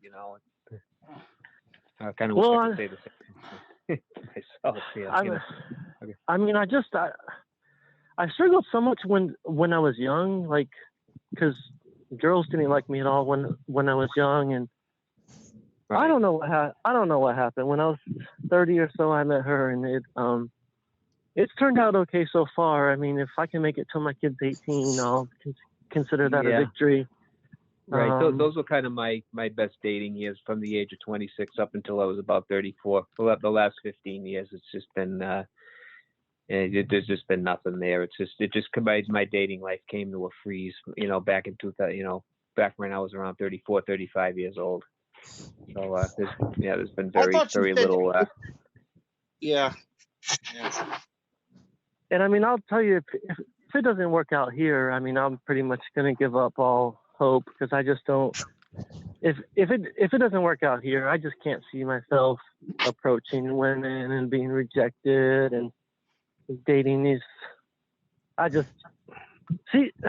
Part of the thing is, I'm looking at like the overall world and the overall dating scene, and I'm like, damn, if I were to go back there, there'd be no hope for me. Yeah, I mean, it's just the social dynamics of our society. It's making it so hard for the average guy just to go out there and just to even if you make a pass at a woman now, it's like it can land you in you could get some kind of harassment charge, or who God knows what else brought up against you. Then you know what? looking for you. There was a couple of videos that FA Monday had made, and he said that people. He talked about how people always have a tendency to say, "Well, you need to get out more." Well, he said he took this girl out on a date with him, or just to sample, like to see what was going on the single scene. And he said that there was the girl he was with even admitted that there were no opportunities to approach women in real. In other words, people are in their own cliques. So it isn't like you Right. just go out and there's this plethora of all these available single people just waiting to be swept up. Right. I think the Yeah. best way to go about it is just to go out with my, I'm lucky I do have a pretty good social circle of guy friends that I hang out with Yeah. on a regular basis. And I think that's Right. probably, if I meet somebody, that's probably how it's going to happen, Yeah. Well, you know, guy friends are important, and I've talked about that before because at the end of the day, you got someone to talk to, and I think that's what's lacking. I think male friendships because you know I think that we do put a value on relationships as far as like women. A woman does validate your social status big time. right. Right. It's sad, but I know Steve's right. Yeah. Okay, and unfortunately, I don't think that people should put that kind of value on it because it's doing nothing but more harm to all of us. But what can you do? It's what it is. What it is. Right. Mm, I don't think that people are wasting their time like you know giving up on the dating scene or giving up on because it's like you in many ways like I said the guys getting accused of false rape allegations are usually the guys that are socially extroverted and out there so those guys are the ones that as far as I'm concerned some of them I don't feel sorry for because they know the rules they're playing by and the rules don't favor them so they need to be very careful. Yeah. mm, right. Well, unfortunately, people. I don't know because the facts are we have no way of getting real numbers. But I still would agree with Dave because I think it is probably actually a little worse than what's being said. That's just my opinion, and of course, I could be wrong, right? But the reality is when you look around you, I can honestly say I meet and see more men who are single than what you think it would be unnormal. It's in my opinion because it's everywhere I go. Yeah. I understand, Pierre, when you go out in public, you're always seeing a guy with a woman, a guy with a woman, a guy with a woman. But anymore, you're starting to see a lot of women that are in their own cliques that are single. Right. I mean, I'm seeing a lot of women with, it seems like mostly it's women with women now. I'm seeing a definite increase in that. Um, I don't see it getting any better anytime soon. right. I would like to think that mainstream media would grab TFL, but I don't think they will. And if they do, I think it'll be pushed right in with incel, and will be demonized by the media Yeah. rather than the truth being Yeah. told. Yeah. Yeah, Bill. They just be portrayed in a negative way.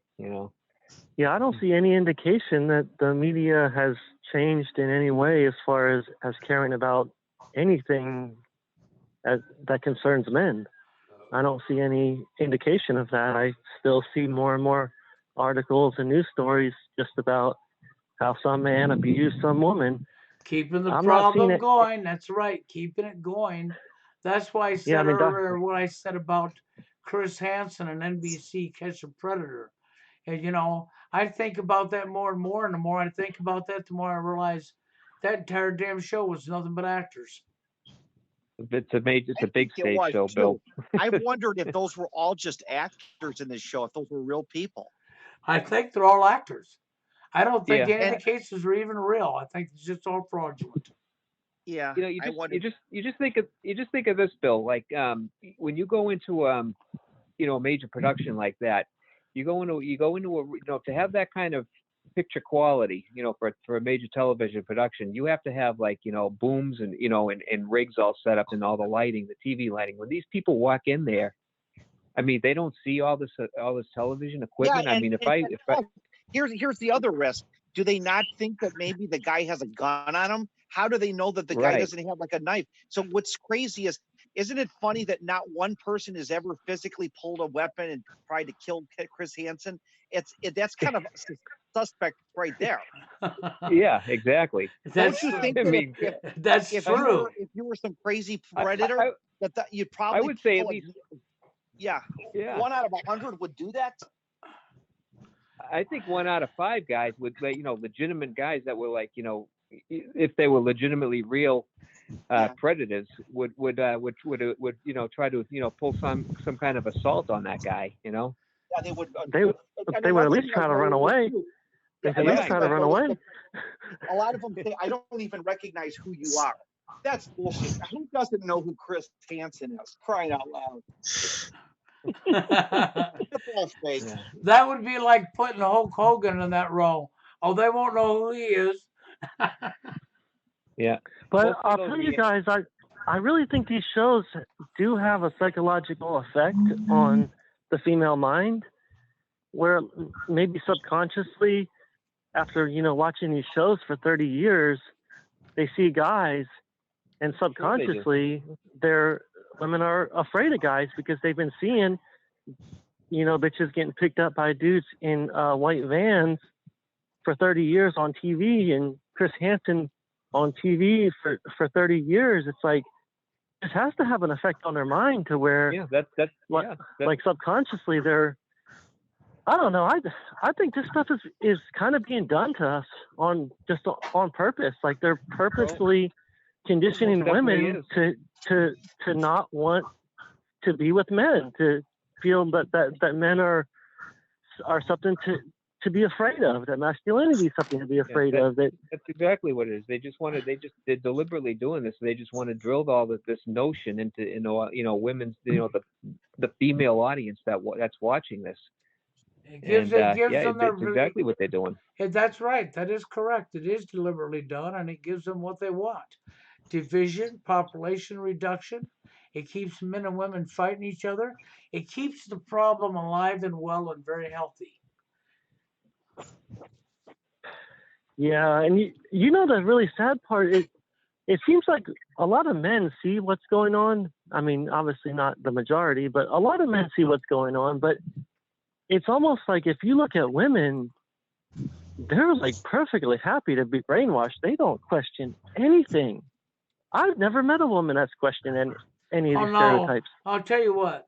Even going off topic a little bit, just even right down here at the license bureau, that gal was so asleep. I mean, she said it right off the bat. Well, thanks. I mean, 9/11 was a very sad day, and we have to give up some of our freedoms for security. as Oh my God. as she's There you pushing go. the Real ID Act, okay, and talking about the Real ID Act, and has this little brochure about the Real ID Act, okay, and tells me I'm lucky. I have a gold star, which means I can fly and go into a federal building. Because without the gold star, you can't fly or go into a federal building, she tells me. And I'm like, well, yeah, just wait for about 10 years from now. You won't be able to leave your damn city. Congratulations, So, Bill. so Bill, you got the gold star now. Well, it's on its way to my house sometime here within the next 30 days. I gotta be 10. Yeah. I gotta be 10 piece of paper with a B10 gold star on it, right now.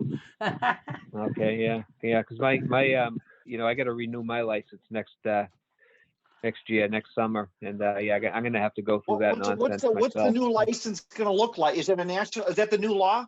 Yes, No, that's it well, the Real ID Act is. That's actually, they've been pushing to get the Real ID Act in for like 10, 15 years now. And now they finally got it in. well, Steve, with the real ID, looks like a regular standard driver's license. The only difference is on the new driver's license, it's just going to have that gold star like we mentioned, and Yeah. that's basically going to be the only difference with it. And but Do you have to that's give your, do you have to yeah, give your you're going to retina? have what's Go that? ahead. You have to give your retina Oh yeah, scan. you're just going to have that to, like, I guess, to fly anywhere within the U.S. or anywhere And you can't go in after October. and you can't go in a government building without it, okay? So it's like, Right. it's sort of one of those situations where if anybody ever studied the Real ID Act, they realize that is the beginning of the end because they will use it to lock the country down. Yeah. Okay, so we've got the beginning of the end coming in, but it just astounded me how this gal was so asleep that we had to give up some of our freedoms for our security. And I'm like, oh no. Mm, And I'm like, oh, this is bad, and I'm thinking, well, I should have known this, Look at our society around me. But the point is, the Real ID Act isn't good for anybody and Right. everybody's just falling right into it. And I didn't even have to renew my license, but I moved, right? I'm back in my hometown. So here I am back in my hometown. And now catch this. I didn't have my social security card was shot years ago and I didn't have my birth certificate. So I'm told I have to have two forms of proof of residency to prove I live where I live. Okay. Then I had to have my social security and birth certificate. And I says, well, excuse me, but when I first got my permit and my license in this town, in this state, you had all that on record. She says, well, that don't matter that we have it on records. You still had to show it again. And then I Right. thought, oh, that's right. Because Nazi Germany had to show your paperwork all the time. Mm-hmm. right. Yeah, I mean, Bill, I was looking at the going online, checking this out, and from what I understand, I'm going to need my birth certificate, my social security card, a copy of my one of my utility bills to prove Yep. where I live, a copy of my paycheck stub. I mean, this is just it just complete insanity, Yeah, see, with that. I had to produce two forms of the current address I'm at right now. Okay, and then I had to give my birth certificate and my social security number. Now this is where it really gets funny.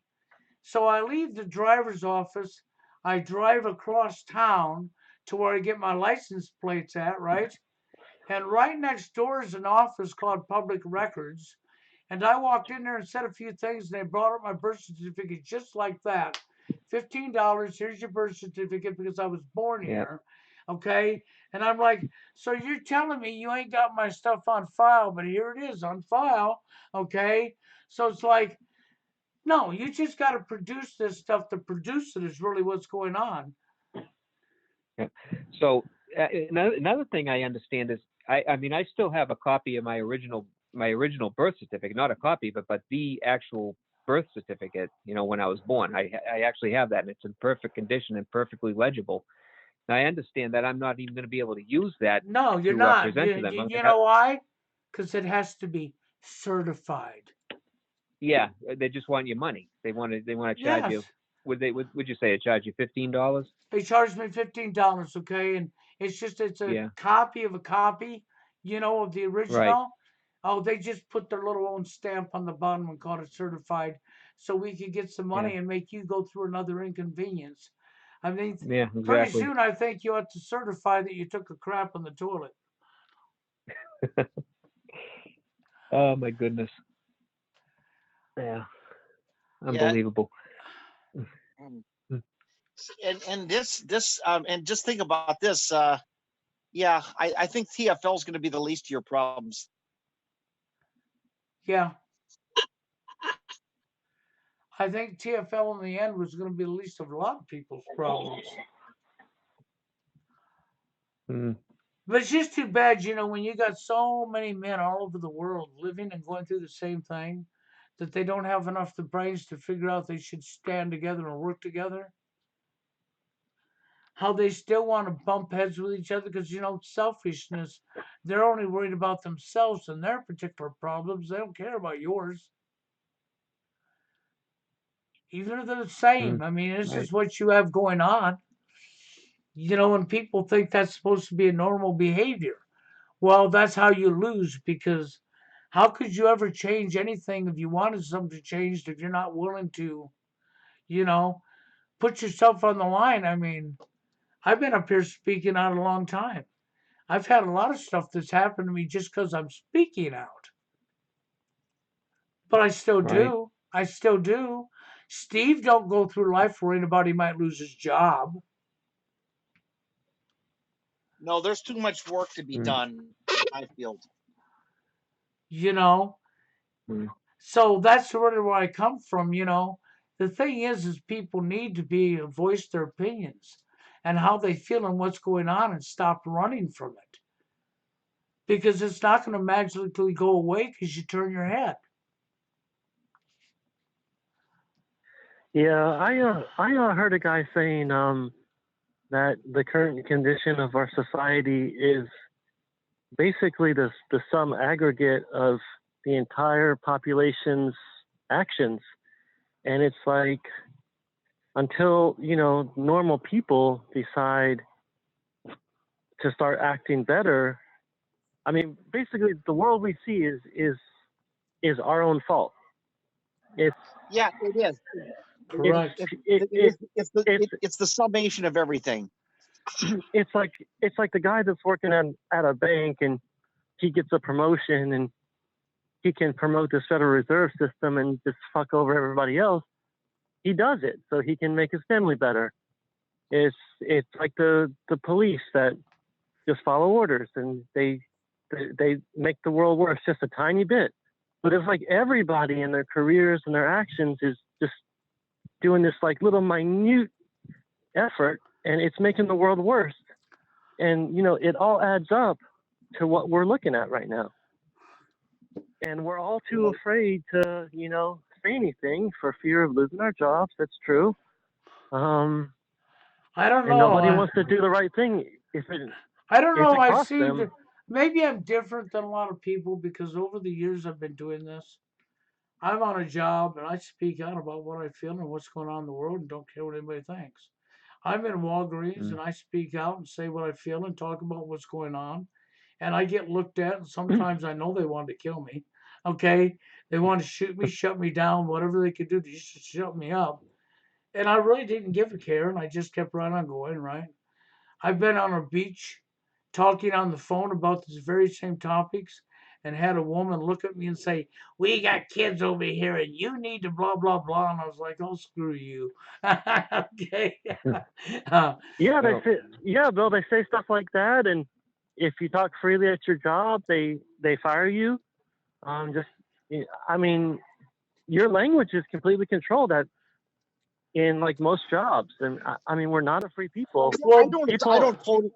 If you work in the corporate world, yes, but if you work in a restaurant, you pretty much can do anything you want. There are jobs. If you work in the corporate world and you're working in a corporate cubicle, you're a teacher in a public school, yes, they can control your actions. But I think there's a lot more freedom out there than you possibly imagine. yeah. well, I I think know I my job is practice staying free because I just right up the bat say what I feel. Just like when I walked in the first time and they said what they said to me, I said, "Oh shit, I forgot I'm a terrorist." yeah. I think with my job, you kind of got to be a little careful. You got to kind of watch it. But thank God I only have a couple more months to go, and I won't have to worry about that anymore. You're driving the city, Yeah, yeah. You're driving the city bus up in Boston, yet. So you're definitely Right? Yeah. Oh yeah. you are dealing Oh my with the God. public every day. Yeah. I mean, when you're interacting with the public, you gotta, especially, because you really gotta, yeah, you really gotta watch it. And watch yourself. It's because anything can happen at any time. But Yeah, yeah, I mean, thank God I won't have to be doing that anymore in a couple months. I'll probably pick up a part-time job doing something down the road somewhere. But I'm just gonna take it easy for a little while, kind Do of you have recoup. enough money? Do you have enough money that you could just never work and just lay around all day, basically at 50? I I probably do, if I manage my money the right way. I mean, I've been investing my money for the last 18 years or so. And I went and got my went down to the retirement board, got my figures, and they're really solid figures. And the fact is that I'm single and don't have any kids. So, and I also own my home outright. So I could probably do it, but I'm just gonna take some time off for a while. I don't know how long, and if I get bored with it, I'll just go pick up a part-time job with it. That's all. So But you own a I house? think fine. What's that? What's that, Steve? Who- No, go ahead, Steve. Oh no, my question is, you own a house? Yeah, yeah. It's just it's a condo. It's a 2-bedroom condo.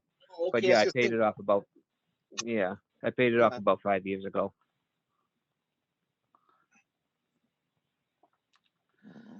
Yeah, unfortunately, you paid it off, but didn't pay it off because you forgot that you never own it. Right. You still got to pay those property taxes, Bill. You got to pay that Well, person who never had anything to do with it anyhow. I mean, You gotta, how yeah, about the you gotta pay condo those. fees, Dave? How about Yeah, the you gotta fees? pay. Yeah, you gotta pay the condo fees too. But Yeah. yeah. So we'll see. We'll just see what happens. I mean, I'm not.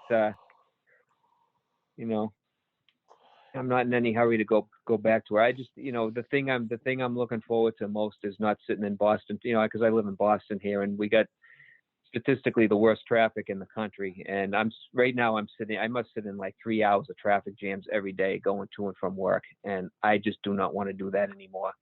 If I really liked my job, I'd probably stick around there for another couple of years. But I'm at the end of my rope. I'm just kind of burned out with it. So that's that. Wow. Mhm. How long you been driving a bus for? About 24 years, Steve. Wow, that's a long time. Yeah, sure is. Now, I'll tell you what, Dave has seen a lot of bad roads, a lot of traffic, cluster F's, I'm sure you've seen road rage up the yin yang and just how well we love each other with all of our drama. Let me ask you a question. Yeah, The Boston area, you're in the Boston proper, is that correct? the Boston what?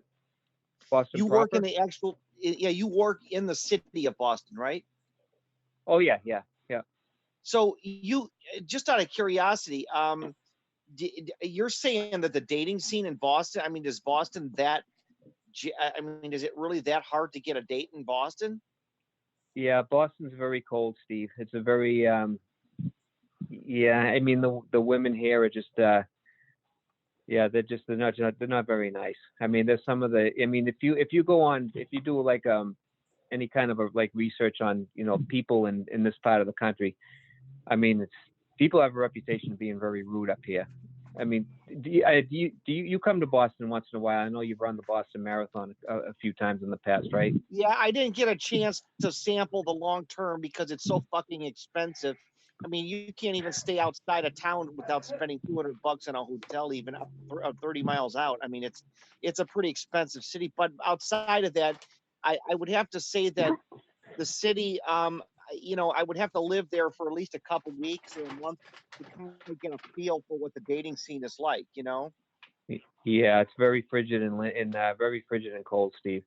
And that's another Well, thing I'm going to be doing is I'm going to be looking to move out of here. Probably mhm. sometime next year. And probably move to a little less expensive part of the country. Well, the Cleveland area, I mean, you may not like the idea of moving to Cleveland. It's actually the best bargain right now. It really is a good area. Now you could move to Michigan too. There's other players, but I would, yeah, get out of that Boston, New York area. That is very Yeah, expensive.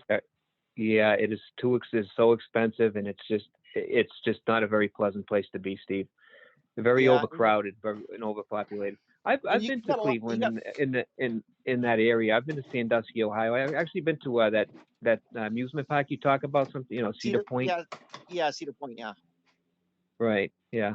It's been a long time since I've been up there, but yeah, I've been up there before. So that's a nice area. I had a pretty good time when I visited that area.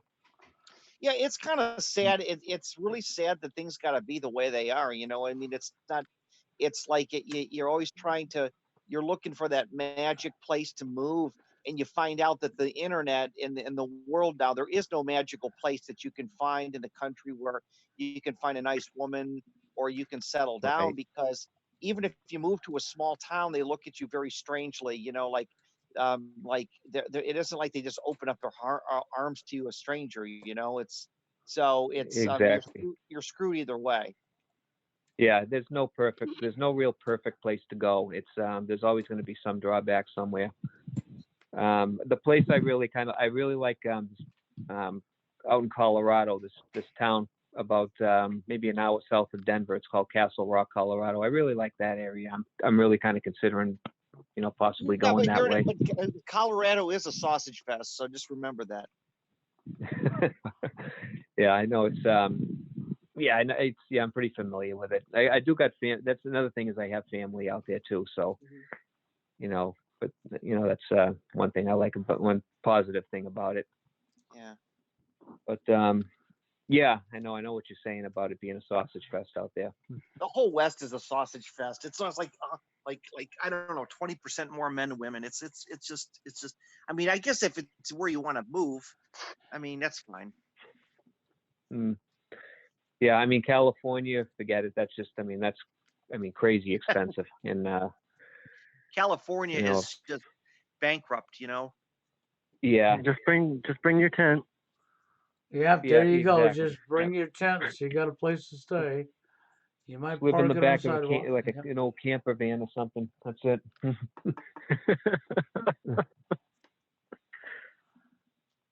That's Oh it. boy. That would be about it in California, but you see it's going up everywhere. You're in Boston, New York area is really ridiculous. You get up into Minnesota, it's really ridiculous. You get into Colorado, it's really ridiculous. Okay, there's not many places left that ain't doom doom doom. And I hold my breath where I'm at now, but my hometown so far still seems to be very reasonable. Yeah, Even the you rich, seem to be in a very even the rich and the wealthy are buying up all that property in Montana and Idaho. It's like I really hate when wealthy people buy up these huge tracts of land and they turn it into resorts. Yeah, yeah. they make it It's, worse. well, Yeah, you just gentrification is a huge problem in this country too. The fact that there are so many people that do have money, they're able to gentrify and kick people off their property. Yeah, unfortunately. It's just like, some of the problems I discovered there was people with no common sense. They go in and buy up a commercial building or something where people live, and the first thing they do is jack up the rent. Then they jack it up again and they don't care. So, like in California, a lot of it's, people get jobs and they're working their tail off to make what they're making. And people got it themselves backwards because even in Minnesota, California, Colorado, what you find is this. Even if you think you're making good money an hour, you're technically not. Because if you're living somewhere where the prices are through the freaking roof for mortgage or rent or food or anything you're doing, then your living expenses, of course, are costing you out the yin yang. So if you might be making $20 an hour, but you may not know you're making $20 an hour by the time you pay your mortgage or your rent. yeah. Now, Bill, I was talking to a friend of mine at work today, and we were actually talking about this. And there's a part of Boston called the Back Bay, and he was saying his son is paying $2,800 a month for a 500 square foot single bedroom. It's not even a single, it's a studio apartment, which is 500 square feet. That's basically a little bit bigger than your standard hotel room. $2,800 a month. I couldn't believe it. Yeah, Yeah. for what? It's total crap. Yeah, Boston's so Right. expensive, it's ridiculous. Yeah, and it's a dump too. And the place that he was telling me the place is there's just nothing nice about it. Yeah, it's so priced and overrated. Isn't the suburb of Quincy all Asian now? Pretty much, yeah. Yeah, It's you've got all huge. these. Go ahead. Yeah, it's pretty much a very huge Asian population in Quincy. Yeah, and so you really don't have, like I don't know why immigrants always flock to these big cities. Maybe that's a good thing. At least they're not crowding the country areas. Have you ever thought about like moving out to a more rural area of the United States, or do you feel that that's kind of creepy or not your style? I was kind of looking at maybe North Carolina, Yeah. Like the down that way. I haven't ruled it out. I'm still kind of kicking the idea around a little bit. But I do like the smaller. I do kind of like the smaller towns. I don't like the big city. I'm tired of the big cities. And I want to get away. I definitely want to get away from that. Yeah. But none of this is going to cure your TFL, though. Do you think? Do you think maybe you'll find a woman? Is it Um, possible? yeah, I'm not really gonna go out and try. I'm not, even when I make a move, it's not gonna be, in hopes of finding, a Yeah. woman. It's just basically about self happiness, And if it happens, it happens. I mean, I'm just gonna, it's kind of, I don't know. It seems to me like finding a woman is almost like trying to find a successful business for yourself. It's like it Well, usually, yeah, I you, guess what I'm saying is, do you think it's kind of, me and you are kind of the same age, but do you think it's kind of odd that you can go year after year and a woman doesn't even like pay attention that you're even around? I do find it I do find it odd. It's you living out, you go out there every day, and then you feel like a ghost of society. It's crazy. Right. Yeah, like there's not one girl that's ever flirted with you on the bus route in the last 10 years. No, not really. I mean, when I first started working there, I met a couple. This was back in like 1990, like 1996, and again, and I met another one in 1998. Yeah. I did meet this girl about 10 years ago. I was, when I was on my break, I would go in her. She was working at a coffee shop, and I'd go in there a couple days a week and get a coffee or whatever. And I ended up going on one date with her. See, this is the funny thing is though. All right, this is in the middle of winter time, okay? So, I'm wearing a winter hat, right? I'm bald. I have male pattern baldness. And so I go in there. She's getting to know me. She didn't. No, I'm wearing my hat and everything. And she's just complimenting me, and she likes all these things about me and everything like that. We went out on a date, and as soon as she saw me without without my hat on, I'm telling you, Steve, she did a complete 180 on me, and it was That wasn't much yeah, of it a was date then. no, it was I was so disgusted with it, I actually walked out on her. Oh man. Yeah. But yeah, that's I mean, imagine having a woman tell you how much of a, even say how much of a nice face you have, and you really keep yourself in good shape and everything like that, and Yeah. I have and all these positive things, and then she sees you without your hat on, all of a sudden you're no good. Right. Well, you And had all this yeah, going for you, and the minute you took your hat off, it was over with. Oh, yeah, but and it's but not about your looks or appearance, right? but yeah, I mean, she was far from perfect herself. I mean, she was overweight. She was she was the same age as me. I mean, this was back when I was 39. She was like 39 herself, and she was still living with her parents, making $10 an hour, baking cookies and pouring coffee. And I was making, at the time, I'm probably making like 3 times what she was making. Yeah, and you know You what? know, That's problematic. And I've said this before. Is I just don't think that women. You know what? Women, if they, especially if a girl lives with her parents, she definitely don't have a need.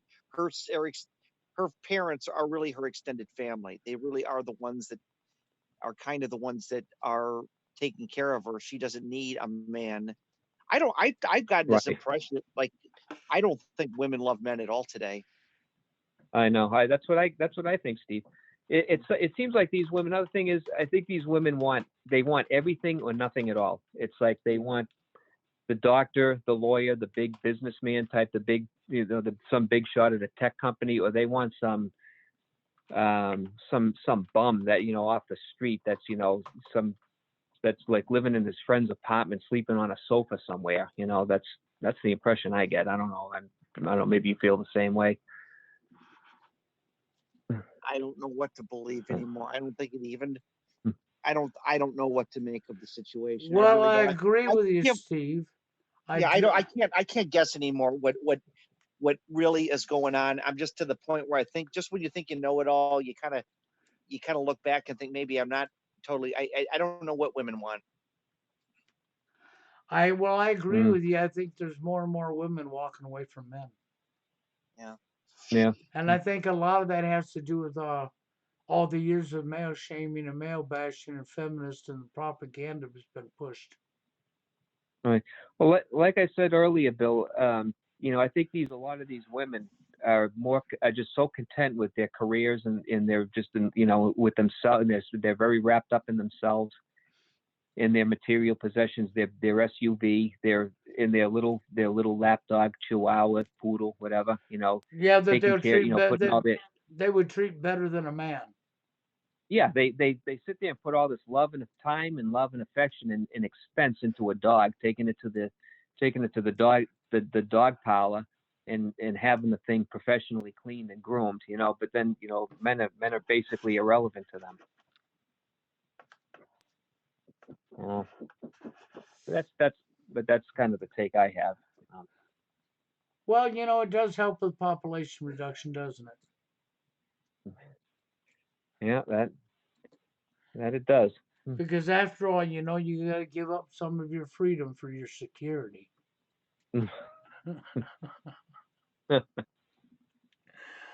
I still can't get over that because she Yeah, literally said that to me. I was like, yeah, really?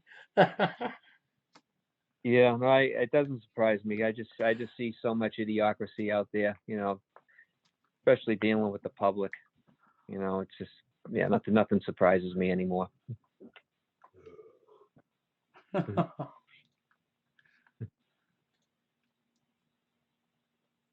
Well, Yeah, so but the sad thing is when you look around you and you see what's going on, it still bothers me how the manosphere is so messed up on how everything online, the internet's actually been used as a weapon against everybody. So when you really think about it, oh yeah, we're all more connected than ever now. Really? I think we're disconnected more than we've ever been. yeah, I agree.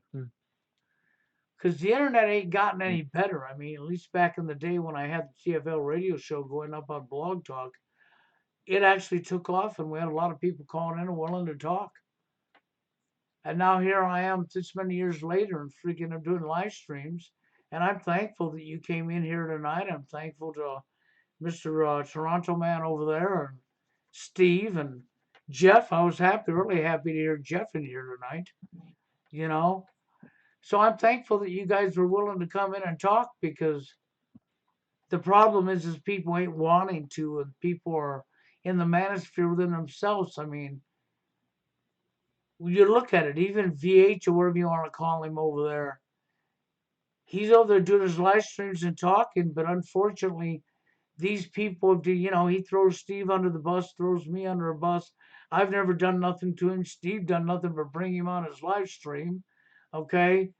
And they don't realize that they're not helping nothing. You cannot Mm, help nothing if you're not willing to look for the cause and talk to other people and stand together that are going through the same thing. Instead, you're going to have this division and you're going to have to, oh, I'm better than you, because they're in it for selfishness, is what they're in it for. They're not in it because they care about your problem. As soon as they solve their problem, you won't probably never hear from them again. mm, well, That's not good. And Jeff, I like that. Jeff comes into the show and Jeff talks and he's openly saying what he feels. Meanwhile, he's got somebody in his life and he's got a pretty good life going for himself, but he still has enough heart to care about what's really going on around him. yeah, And I respect him for that because that's what needs to be happening. People need to start caring about other people. And just because he's got his life together, don't mean he don't have a right to come up and talk about what he's seen and he's lived himself. I think everybody yeah. should be doing that. Right. That's very rare nowadays. What Jeff is doing, you know, and yeah, it's definitely it's my kind of give him kudos for that. Yeah. Mm, So, it comes down to the reality is people are so disconnected. And how do you get people to undisconnect themselves? I don't know. I don't think we're ever going to be able to do it because people already mm, know they know everything. I mean, right. they already know they know it all because their TV told them and their friend told them, and they've never looked into nothing. And, it's no different than, well, they know Steve, they know him and they don't know him. or they know me, but they don't know me. They've never talked to me once in their life. At least Dave can say him and I've talked on the phone and we've talked and he's here on the live stream. At least we've actually physically, we're talking, right? But you know how many times Right. I've been hit with people that's never talked to me even one time in their life and they already know all about me? And they don't know the first thing about me, but oh yeah, I know everything about you, you know. And the mindset is just complete insanity. Right. Because the manosphere should be sticking together, but they're not. They're divided as all everybody else is. And that's why you Yeah. got these agents up here doing what they're doing, is to keep the problem alive. Yeah. And I think that's what their real goal is to keep it alive. They don't want people coming together. You know, and I would love to see bringing more people together, bringing more people together, and to start speaking out and saying what we really feel. Right. See, it just seems like the more the more technology that they push on us, the more the more divided we become, Bill. Yeah, the more down the rabbit You hole know? people are becoming, that's correct. You know, Right. right down to the point of self destruction. Because society only has one direction to go, and that's straight down to a complete collapse and bloodshed on the streets, everything I don't want to see. But this is where they're headed, and they can't even see it. Mm. I mean, they're so willingly bringing the Real ID Act in, at least where I'm at. Oh, yeah, it's no problem, man. I mean, we got to bring that in because we need our security. Yeah. I think that eventually that's going to be a nationwide thing. Oh, it is. That Yeah. is the intent for it. I don't know what all states are getting it, but I know this state definitely is. Yeah. My state's definitely. They're already putting people into it. And I don't know if my state was one of the first to actually adopt that, but I think it was one of them. I mean, Yeah, and I don't know how many states will follow suit, but I'm sure you're right. Eventually, it's going to be yeah. all over. It's going to be everywhere, you know. And then, and it's, well, okay, you can't fly without your gold star, so you should be lucky.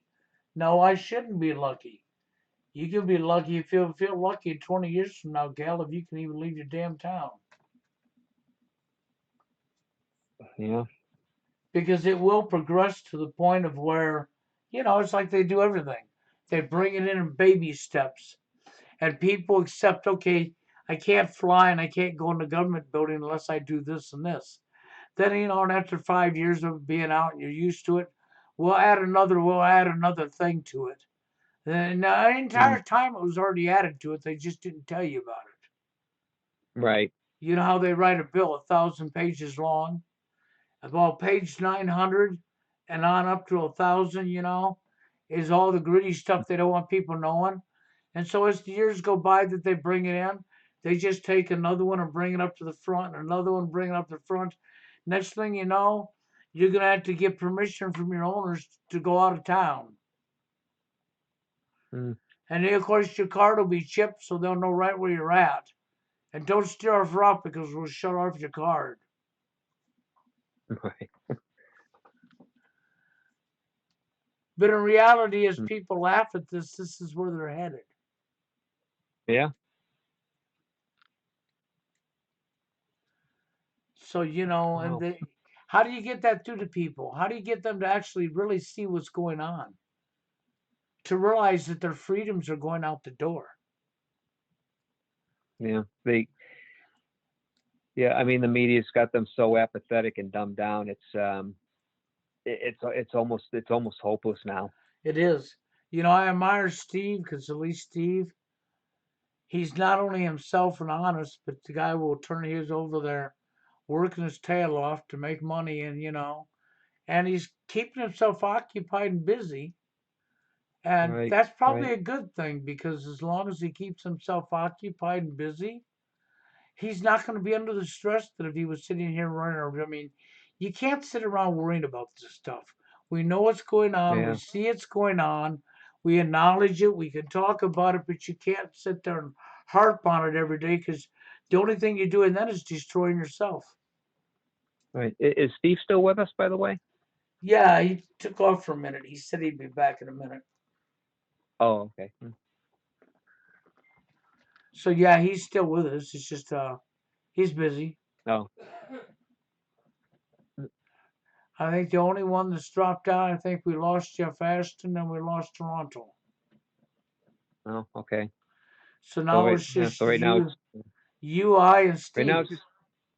Oh, okay. Because Jeff Ashton dropped out, never said nothing, and neither did Toronto. Okay. I'm surprised Warren hasn't called in yet. Maybe he didn't hear his PC right away. Yeah. Now Warren, he's usually what time does he usually? I know he's called in around 11:30, 12 o'clock, right? He calls in. If he's going to be calling in, he'll probably be calling in any time because he walks home from work, but he's an hour ahead of me. So, he's probably home by now. Question mark is he Okay. getting on his PC or is he not? If he gets on his Right. PC and sees me on, then I'm sure he'll probably wind up calling in. Yeah. That's Does normally Warren how live he on the does East it. Coast? He lives in Carolina. Connecticut? Carolina. Oh, in the Carolina. Oh, okay. Carolinas, yeah. So Yeah, yeah, so he's in the East Coast, okay. he's on the East Coast. Yeah. Comparison to I used to be on the East Coast when I was in Florida, but I'm not no more. I'm right square in the middle. I mean, Steve's more east. He's on your time zone. He's in Right. Ohio, but he's on your time zone. Mm. But I am closer to Steve than I was because I'm back in my hometown. Right. Yeah. Yeah. I mean, you're probably within a day's drive, easily within a day's drive of Steve. Yeah, I figure I'm probably about a day's drive away from Steve if I was to jump in the vehicle and go. Yeah. So I'm definitely closer to him than I was. It's one of them things. One day I want to get up there and see Steve. I really do. I'd like to meet Steve and visit him for a few days. Yeah. Hey, what's up, Bill? Right. So one day I'm I back. hope. Yeah, I'm glad you're back, Steve. So one day I hope to get up there and actually meet Steve and spend a few days with him, and that's something I want to do. And I figure I'm closer to him now. I'm not up in Minnesota and down here off the Mississippi. I can cross the bridge and be in Illinois. So, and he's in Ohio, so it wouldn't take too much. A good day drive, and I could be in Steve's location. Right. Cause he's up in Cleveland. I remember when I broke down in that farm truck years ago, and I was not that far from Cleveland. I was broke down in Ohio, and I wasn't that far from Steve at all. Yeah. Yeah. Yeah. The last time I was up in Cleveland area about I was back in the late '90s, about 20 years ago. Yeah, I haven't never been up in Cleveland, but from what Steve tells me, the realty's not super through the roof there, and they Right. have jobs. Okay, so where I'm at now, the realty's not. It's not based so much on greed, and there is Yeah. jobs. Okay, Right. so but I don't feel Yeah. bad I being mean, back home. yeah. I mean, I actually liked it out there when I when I went out there that time, and I thought the people seemed pretty nice out there, and yeah, I had no problems out there at all. Well, Steve's at home where he's at, because he's in where he grew up. And sort of Yeah. like I've been out of my home area for a lot of years, so it's nice coming back. Right. No, that's like me. I mean, I've been in this is where I've lived all my life. Yeah, a lot of people that way, and I was gone. I mean, I left this town officially when I was 19 years old in 80. We left this town back in 80. And I've only been back 1 year since then. And that was when my son was born. That's how he got to be born in this town. But he don't know this town because I took him right back out of this town. Okay. Now he's back Right. here with me and he has to learn the town. But he seems to like it okay here. And I've got a good location where I'm at, so it's not a Yeah. bad place. Now you It's a got good location, so yeah. Right. Now you moved that. You moved. Also, another reason why you moved back there was to for your son, so he'd be closer to it was so you he know can. to. He's matter of fact, he's already got a job. It's Oh, not that's super good. good paying or anything, but he's got a job. There are really good jobs around here, and he, like I told him, you got this job, hold it for now, apply to the other ones you'd like to be in, and do what you got to Yeah. do for yourself. But at least now he can get himself back and forth to work when I'm no longer around. And that was my real reason for coming back here to begin with, was to get him to where he would be able to get himself back and forth to work. And then, of course, I Hey, don't Bill, mind being back home. Go ahead, Steve. how's Meow doing? Oh, my meow's doing just fine. You like Meow? Is he a good cat? Oh, yeah, he's my baby. I love kitties. He'll come in the middle of the night because he'll come in here in the middle of the night and climb up on the bed and come up and he'll get right up on top of me. And if I'm not awake, he starts pawing me until he wakes me up. And he'll paw me until he wakes me, and he'll just be purring away, roll over on his stomach, his belly sticking in the air. Oh, love me, daddy, and Yeah, Mm. I love kitties. So I pet him, and he Yeah. purrs 1,000 miles an hour, and he's all content and happy with his daddy, and then he goes on out and does his catting around again. Yeah. I don't know. Maybe I should get a pet for myself, huh? I like my cat. My cat's my baby. Yeah. Right. Yeah. My sister. She's oh my god. My sister has a ton of animals. She's got like I don't know, probably like 4 cats and a couple of dogs, and a little bit of work, but they're nice. Yeah. Well, and so Steve and I talked a little bit about this last night, the number thing, and I think we pretty much covered that. We're not going to have no way of knowing the true numbers, but for me, it's like, how do you get people? And I don't think it's ever going to happen. So I think you just got to do what Steve was even saying: be more like me. Don't give a shit. Yeah, I like your attitude, Bill. That's a good attitude because every time I've given a shit, it doesn't get you anywhere. No, Mm. I found out a long time ago when you give a shit's when you get hurt. Right. Mm. When you don't give a shit, it actually strengthens you and you can keep your sanity and why should you give a shit? Because the reality is these people don't care a shit about you. You can have Mm. care, but you need to have care within reason. Because if they don't care, then you need not care about them. Because they don't deserve to be cared about when they care about nobody else. And that's one of the reasons I like Jeff Ashton coming on here tonight because that was outstanding when Steve questioned him because it shows right there. He's got a wife, he's happy with what he has in his relationship, okay? But he's still coming up and speaking out. Right. Mm. And I just wish more people would do that because, in reality, it does take numbers. And if we could get numbers of men living this problem to not be chicken and coward and afraid and not care, then they could speak out as well.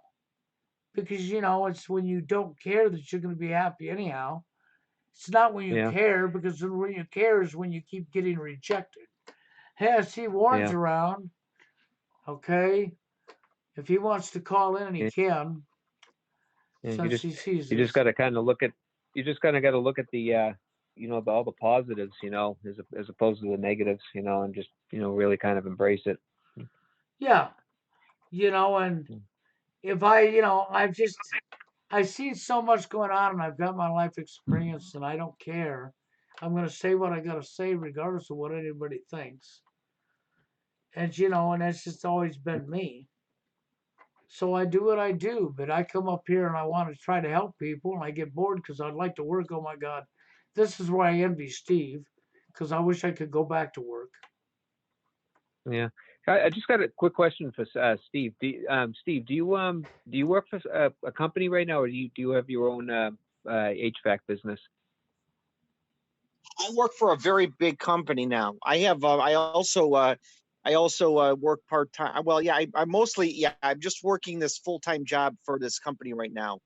So yeah, Okay. that's what I could do my own business on the side, but I just don't really need the money right now. I mean, I could do it. I could make more money on the side, but I really don't need it right now.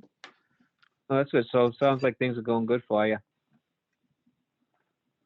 Yeah, that's good.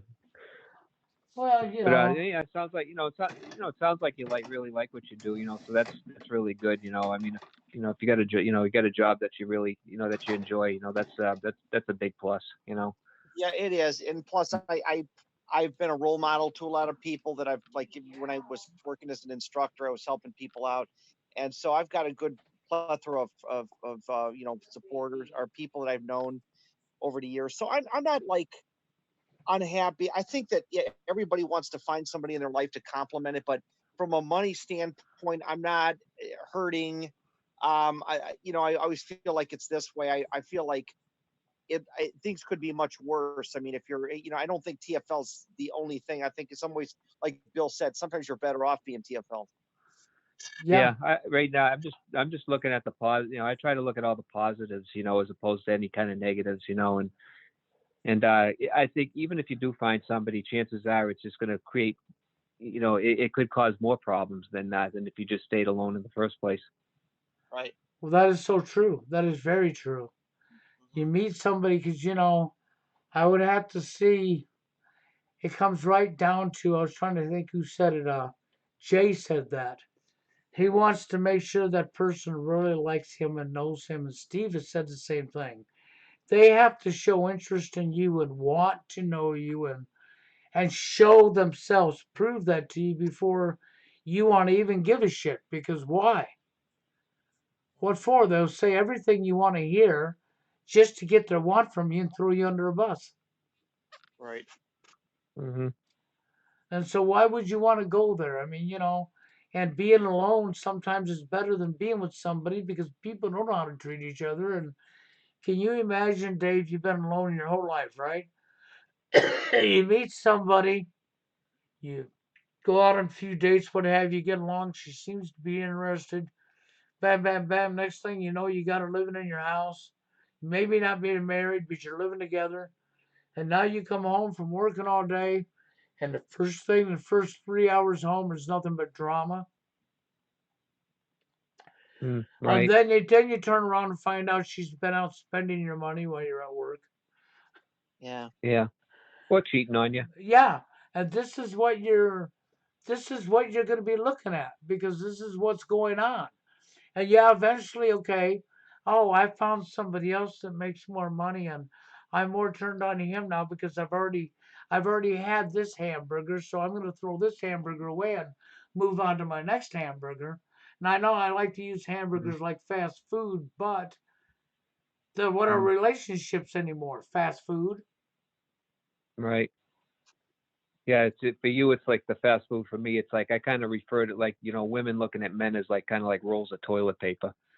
You Yeah. know, Well, that they works too. Yeah, yeah, they just use you, and when they're done using you, they just throw you away. exactly. Flush you, right? Right. Exactly. And so then we're gonna go back to what the turds that come out my what and blah blah blah and all that. That was funny, Oh Bill. boy.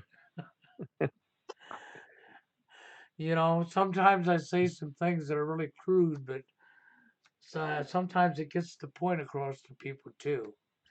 Bill, And you had some Yeah. classic Exactly. videos, man. Those were really good.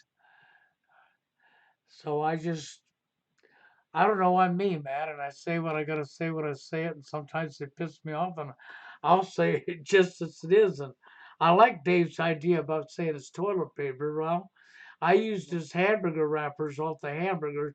She's through using you now, she's throwing you away, but that toilet paper thing sounds even better to me.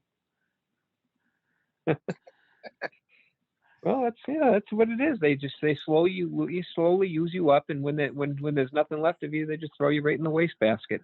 And Yeah. that's basically like Oh, and they don't care. They don't care at all. what it is. No, they don't mind at all. That was one of the No. that was one of the things with my ex that recently has been going on that I sort of getting a kick out of because and I knew she would do it. And I says to her, well, you threw me and Jason in the Manatee County landfill years ago. Now Jason's all grown up, but you wasn't there for him. Okay, now Jason Mhm. really don't want anything to do with you. And now you're crying and whining because blah blah blah, and you finally figured it out all these years later. So you get a minute to talk to your son and you tell your son how you were a terrible mother and what you were, and then he comes out and tells me when he hangs up, he says, well, I wound up talking to my mother a minute, and she finally said blah blah blah how bad of a mother she was. And he says, Yeah. so it took her all these years to see that. And I was, Well, yeah, it took her all them years to realize what she's done. You know, what can I say? There's nothing I can do. She's put herself where she's at. mm,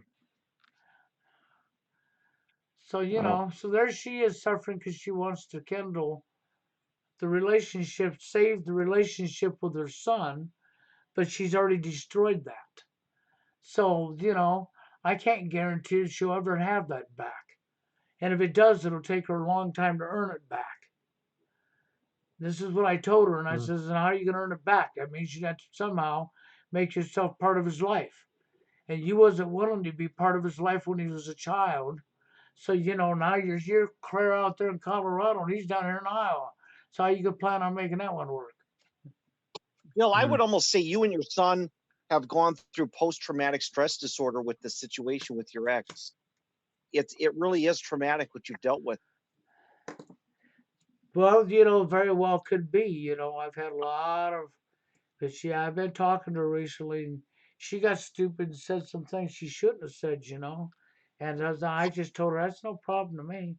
I says, she made the statement, well, we could never even be just friends again. And so then I made the statement simple.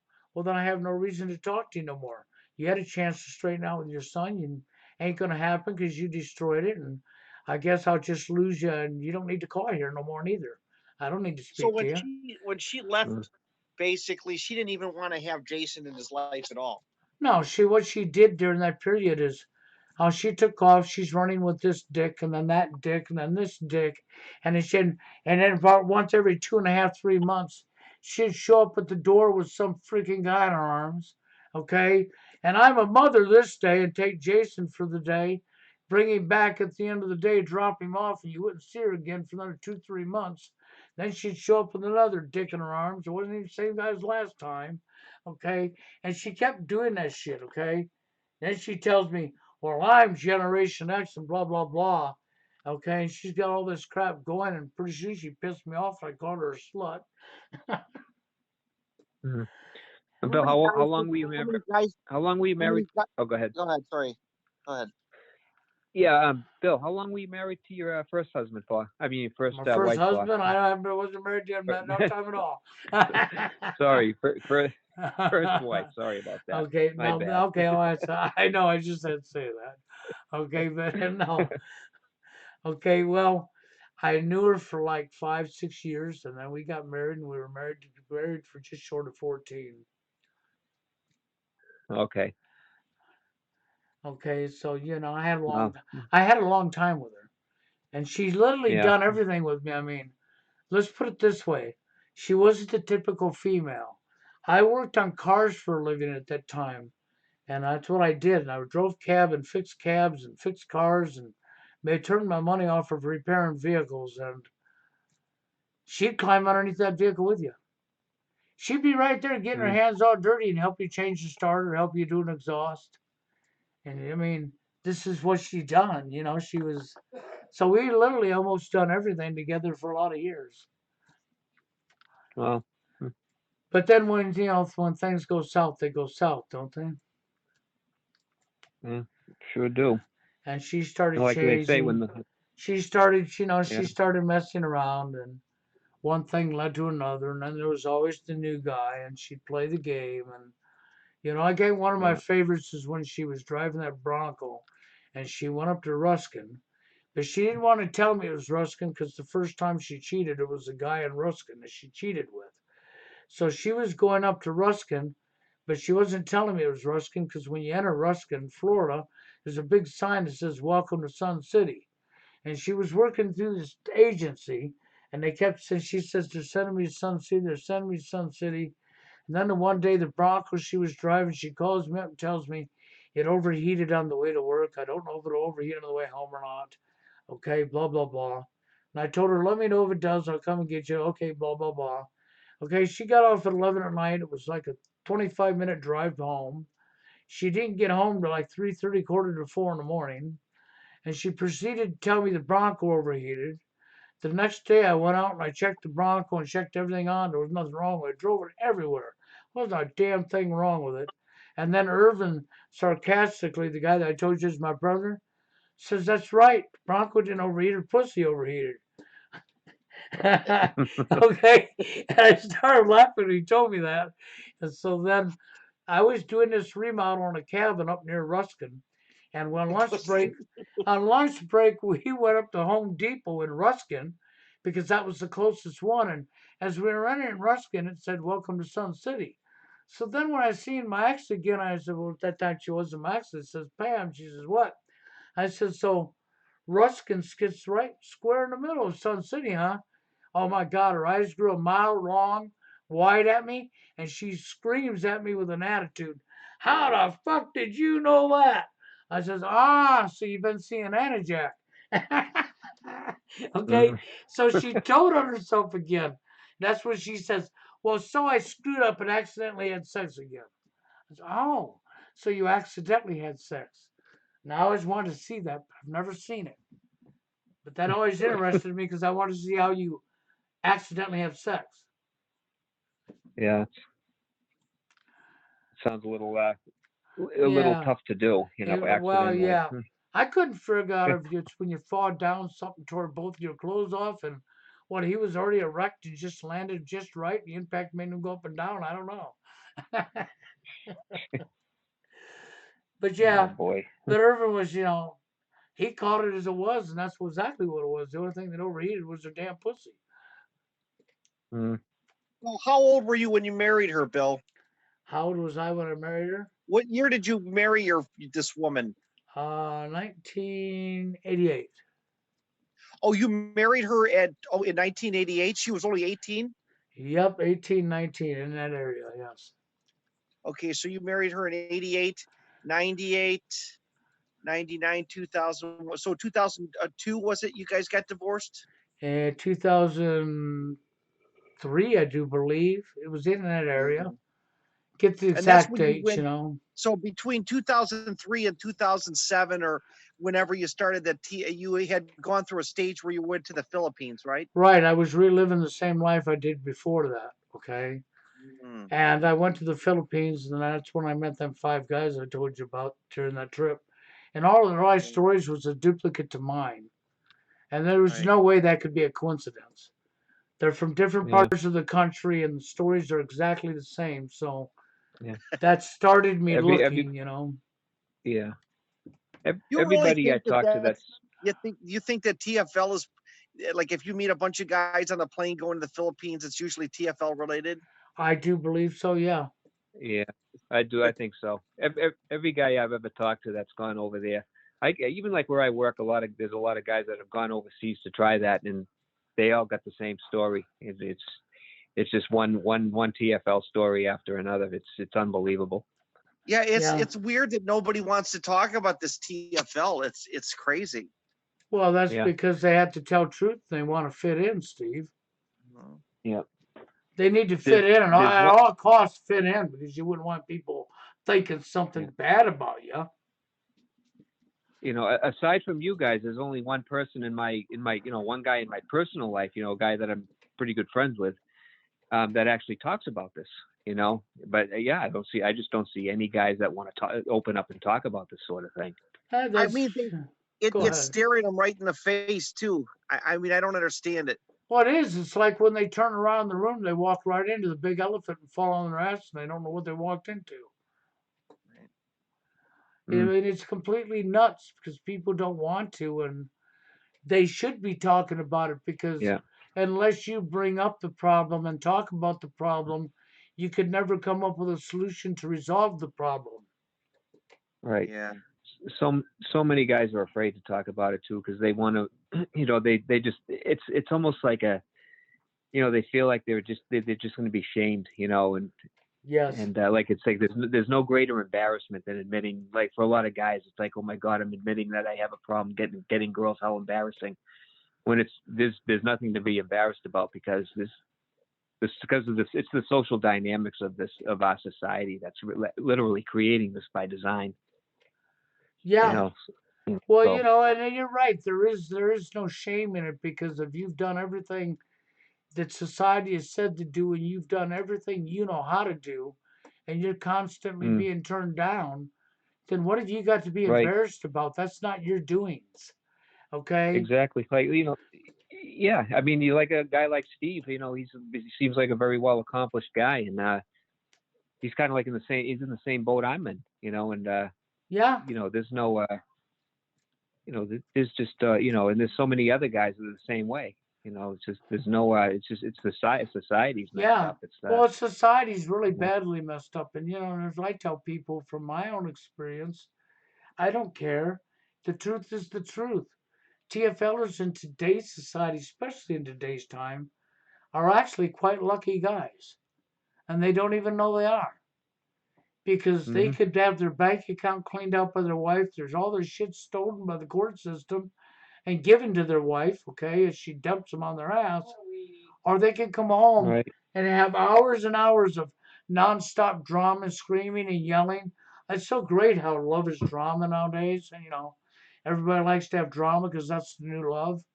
Then they can't figure right. out why the domestic violence is where it's at and why people are beating the hell out of each other. Well, I mean, come on, you don't know how to treat each other, so why wouldn't you be doing that, huh? All right. Yeah, and you don't even have to be married. You can just be wary of a girl you're dating to deplete you of your life savings. I've seen that happen too. Yeah. Well, that's it. Now they're going to clean you out. As soon as they're done cleaning you out, they're going to be gone. So, in a lot of ways, you realize the truth of the matter is, as long as people are treating each other this way, at least I can say this. When Steve goes home, Steve knows there's nobody there stealing his goddamn shit and going to give him drama. Okay? Steve has control of Steve's life and he don't got somebody dictating what he can and can't do. Because hmm everybody wants to be somebody's boss. Everybody does. You have this mentality and it's not a gender issue because I've seen it from both sides. Okay, the women want to tell the guy what to do, and that's becoming more of a big problem, right? But the guy also wants to tell the woman what to do. Well, but we need to control her, and then she's like, we need to control him. Did you all forget that it's not about controlling one another to begin with? It's about loving somebody for who they are, not who you want them to be. You walking around with goddamn what Captain Kangaroo in the back of your brain that you've seen on TV, or uh, you know Patrick Swayze or somebody, or what? Shawn Michaels, this fantasy going on in the back of your head, and that's what you're looking for. You reject everybody because you're looking for a fantasy in the back of your head, and you ain't even living in reality. Mm. Yeah, that's the truth right there. And then you're up here wanting to be the boss of somebody else and tell somebody else what they can and can't do, what to think. Basically, what color is shit and how high to jump today, huh? And Yeah. so that's why I say no. You don't do any of that. When Steve said to me yesterday, I'm all on board with Steve. Don't give a fuck. Don't put anything into it. I'm totally on board with him with that because that's exactly what needs to happen. Mm-hmm. Yeah. Yeah. That's my philosophy too. Because see, at least you got this going for you. When you don't give a shit and you don't put any effort into it whatsoever, then you're being yourself, okay? And you're not going to be put down for being yourself. So if they do, guess what? You're not going to give a shit anyhow, right? And once you get that woman, let's say you pass you manage to get a date, or you still maintain yourself until you establish you guys like each other. Then maybe you can compromise and change a little bit. But I don't believe in changing just because, I mean, it's crazy that the hoops that men jump through.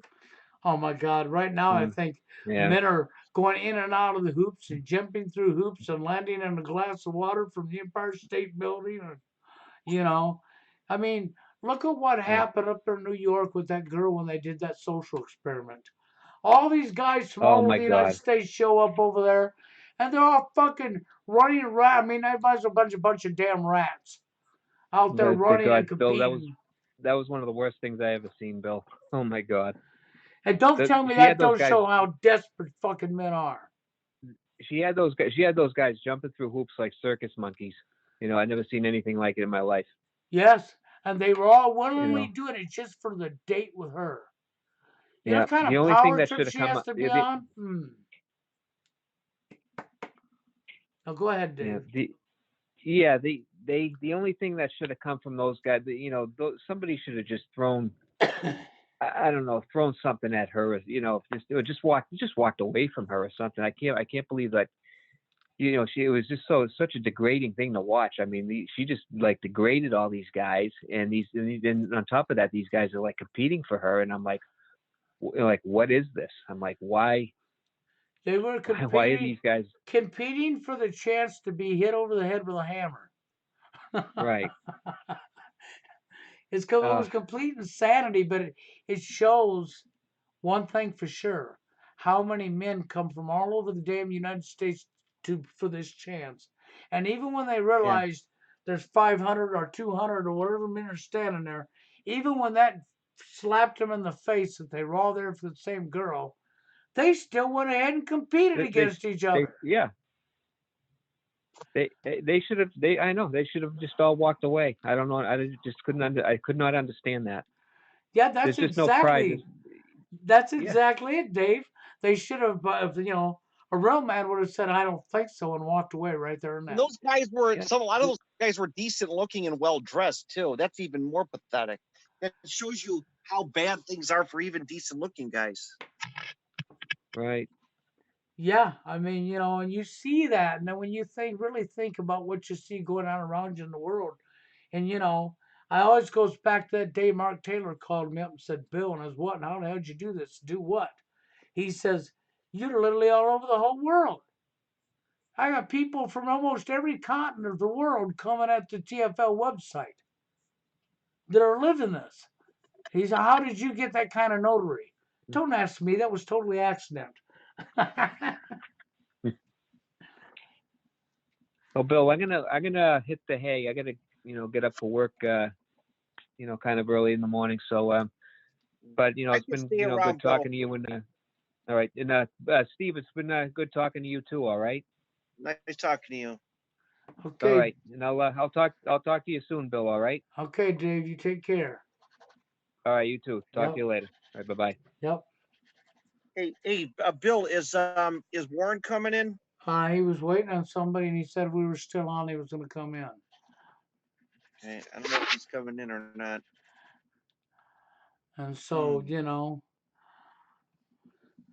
so, well, since Steve's here tonight, I mean, just for all of you people that missing Steve so bad, Steve has a personal life, and Mm-hmm. Steve can tell you that himself. He has a personal life outside of the internet, and he gets busy. Okay, and he don't owe it to nobody to be here. He's here because he wants to be here. Yeah. And that's what you have to accept because that's the reality. But I want to say that for Steve's behalf because that's the truth.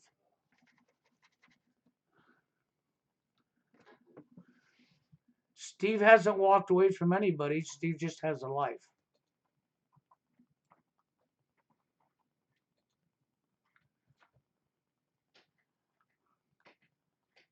But anyhow, it looks like Steve has muted his mic.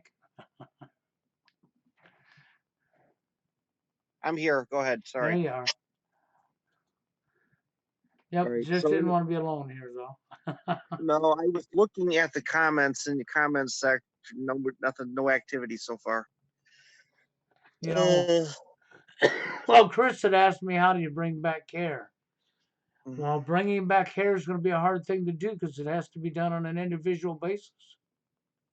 Right. That's going to take self work. People have to be willing to work on their own selves for that. And most people don't want to change a damn thing about themselves because they know there ain't nothing wrong with them. Right. Even if they're part of the damn problem. Oh yeah, for sure. And unfortunately, as long as you have that kind of an attitude going on, you won't change nothing. That is true. I would love people to have more care. Jeff Ashton, I appreciated it tonight because it shows that at least the guy has care. Mm-hmm. And I know Steve has care because if he didn't have care, he would have never made it all the years doing what he's doing. Mm-hmm. Okay, but he also has his own personal life, and he sees the same things I see. He sees how corrupt the manosphere is. He sees how Mm-hmm. you are treating each other. Yep. So what incentive are you giving Steve to want to even help if you're gonna all act that way? You're not. It's a shame that the manosphere has become what it is. Yeah, it really is. And when they're all having the same issues and the same problems, and they can't even get their heads together enough to know they need to be working together and speaking out about this together. But instead, it's about selfishness. It's about how many subscribers I can get in my own little internet fame Mm-hmm. and solving your own problem, and who cares about anybody else's. And that's just totally wrong to begin with because your selfishness ain't doing nothing but helping the problem escalate. Mm-hmm. I would like to see things change. I would love to see it change for everybody. You know who I feel sorry for the worst? The children that are out there that have no future. Right. Because you've done robbed the children of their future with our world has with their own selfishness. Mm-hmm. So I feel sorry for them more than I do anybody else. Adults, I have a little trouble feeling sorry for an adult that's out there knowing and not willing to look. Mm-hmm. And I know I've had a lot of people, Steve's here tonight. You can be thankful he's here.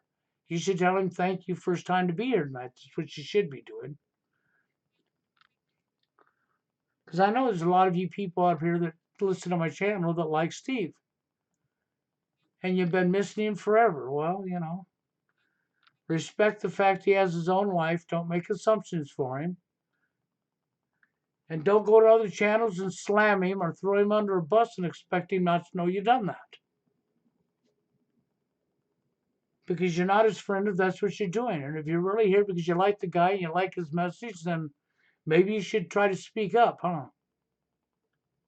Mm-hmm. That's how I feel about that. Maybe you should give your opinion. Maybe you shouldn't be afraid to call in and talk. Maybe you should speak up. Because that's what we're missing. Most people want to type. It's just like the phone. They want to text. And what's Steve's new rule about texting? Oh yeah. These girls will tell you, text me your life story. Text it, send it to me in a text. I told you yesterday, do not fall into that texting crap. If you get a girl's phone number on like a Tinder app, or let's say you just maybe online personals, and they say text me. No, you don't text. I want to talk on the phone. Yep, and I'm with Steve all the way on that.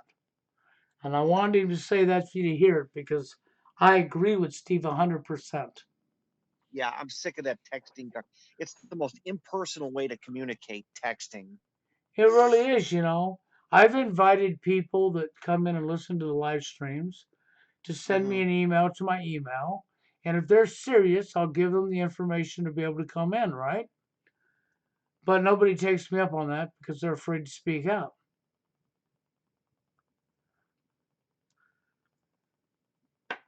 So, and what can you do? If they're not going to speak out and they're going to just have to like they're texting on the phone and just sit here and type, then you're not really doing any justice for yourself.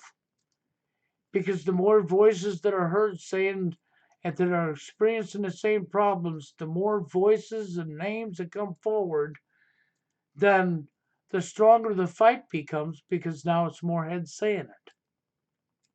Mhm. But when people don't want to because they're afraid, well, I might lose my job or I might lose this.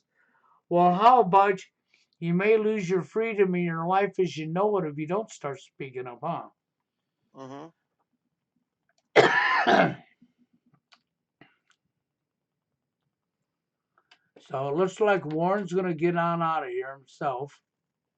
Oh, he didn't Okay. get in the first place. Nope, man, he's in the chat right now and says he's got to go. Oh, okay, that's not a problem. So, you know, Yeah, not much you can do. no, there isn't. But Bill, I don't know what's happened. A lot of I don't know what happened to a couple of these guys. Like Hell by the Dashboard Light has completely disappeared.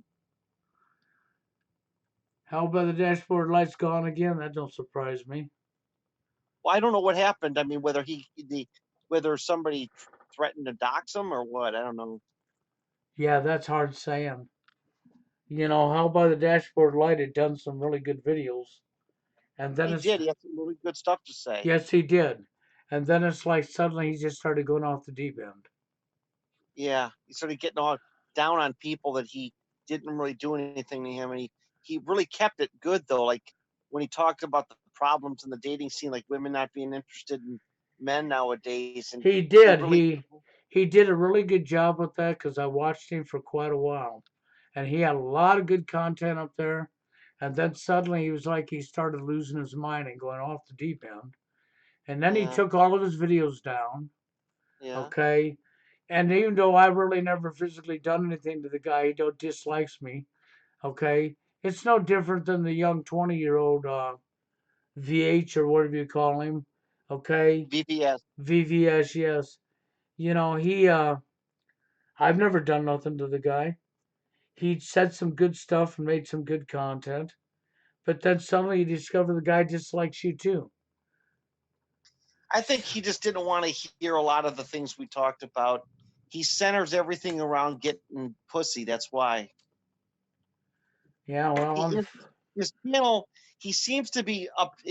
He's definitely he hasn't. His is not about TFL. It's about being incel. It's all about sex. yeah. And unfortunately, you know, if it's all about sex to him and that's all he ever cares about, he's not going to have a very good life. Mm-hmm. Okay, maybe he'll get some of them little extra presents that comes with being all about sex. Little presents. That's right. They're called they're called cooties. Yeah, the gone cooties. I like that. Oh my god, all those diseases now. Oh my god. Well, you know, that's what if he's going to just be all about that, that's all it is to him. I mean, you know, because there's a whole lot more to the reality than sex. Right. That's the only reason you hear me fire off on the porn sites, because it's actually really skewed reality. Everything's upside down, Mm-hmm. you know. And Chris says, are there any TFL women? Well, in all the years I've been doing it, I've only met one. What does that tell you? Yeah. Huh. That should answer your question. If I've only met one in all the years I'm doing this that I know is really TFL, your numbers of women living TFL are like, well, one. Mm-hmm. No, it's centered towards men. How would it be anything else other than men?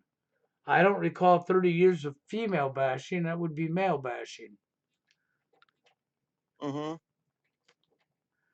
So of course it's not women. Women are placed up on a pedestal, pampered. How women are goddesses, remember? Mm-hmm. What do you think Monday stands for? Monday stands for the moon goddess.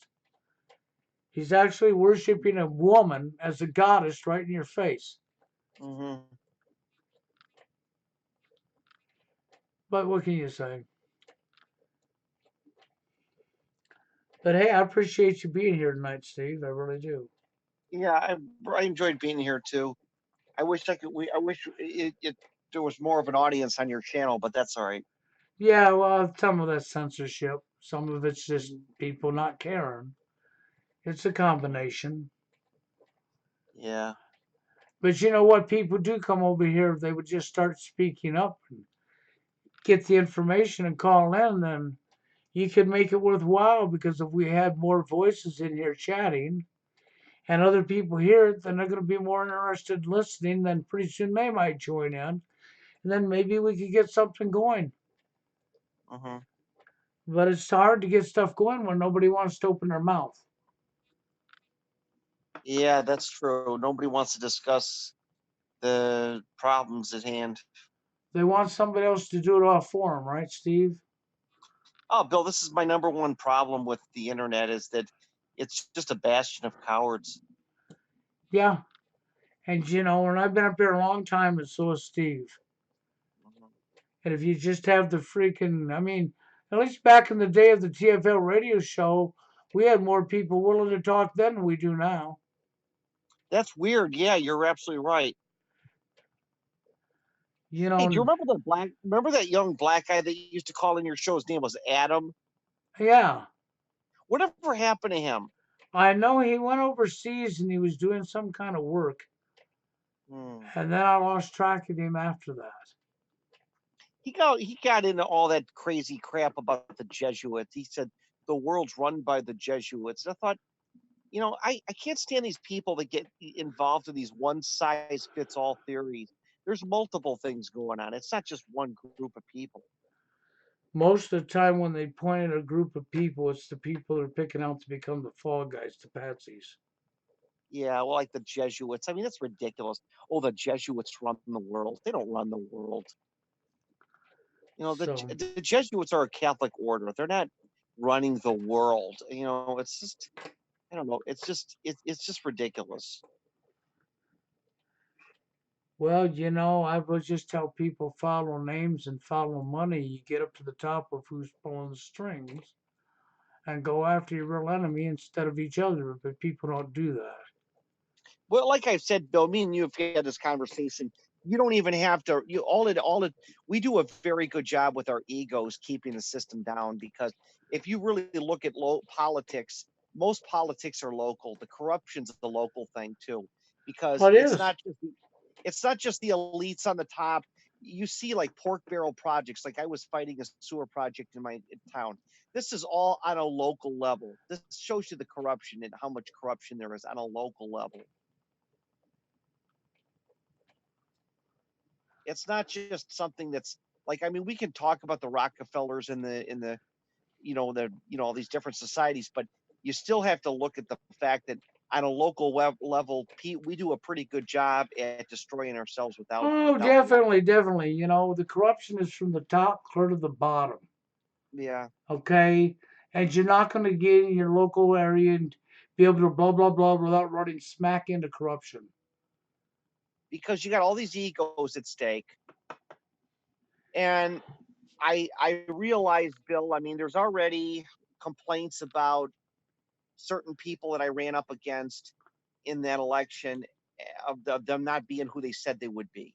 Let's just put it that way. I won't get without Yeah, getting into specifics, without but getting into some of the specifics, she was manipulated into believing they were somebody they wasn't. they a few of the people that got elected came into town or were reelected and they were coming across as being these saviors and already people are complaining. So, I kind of Bill, it's a weird when you're an outcast in society, it doesn't there's sometimes an advantage to it because you can kind of see through the bullshit. Okay, Yes. I had no chance of winning because here I was.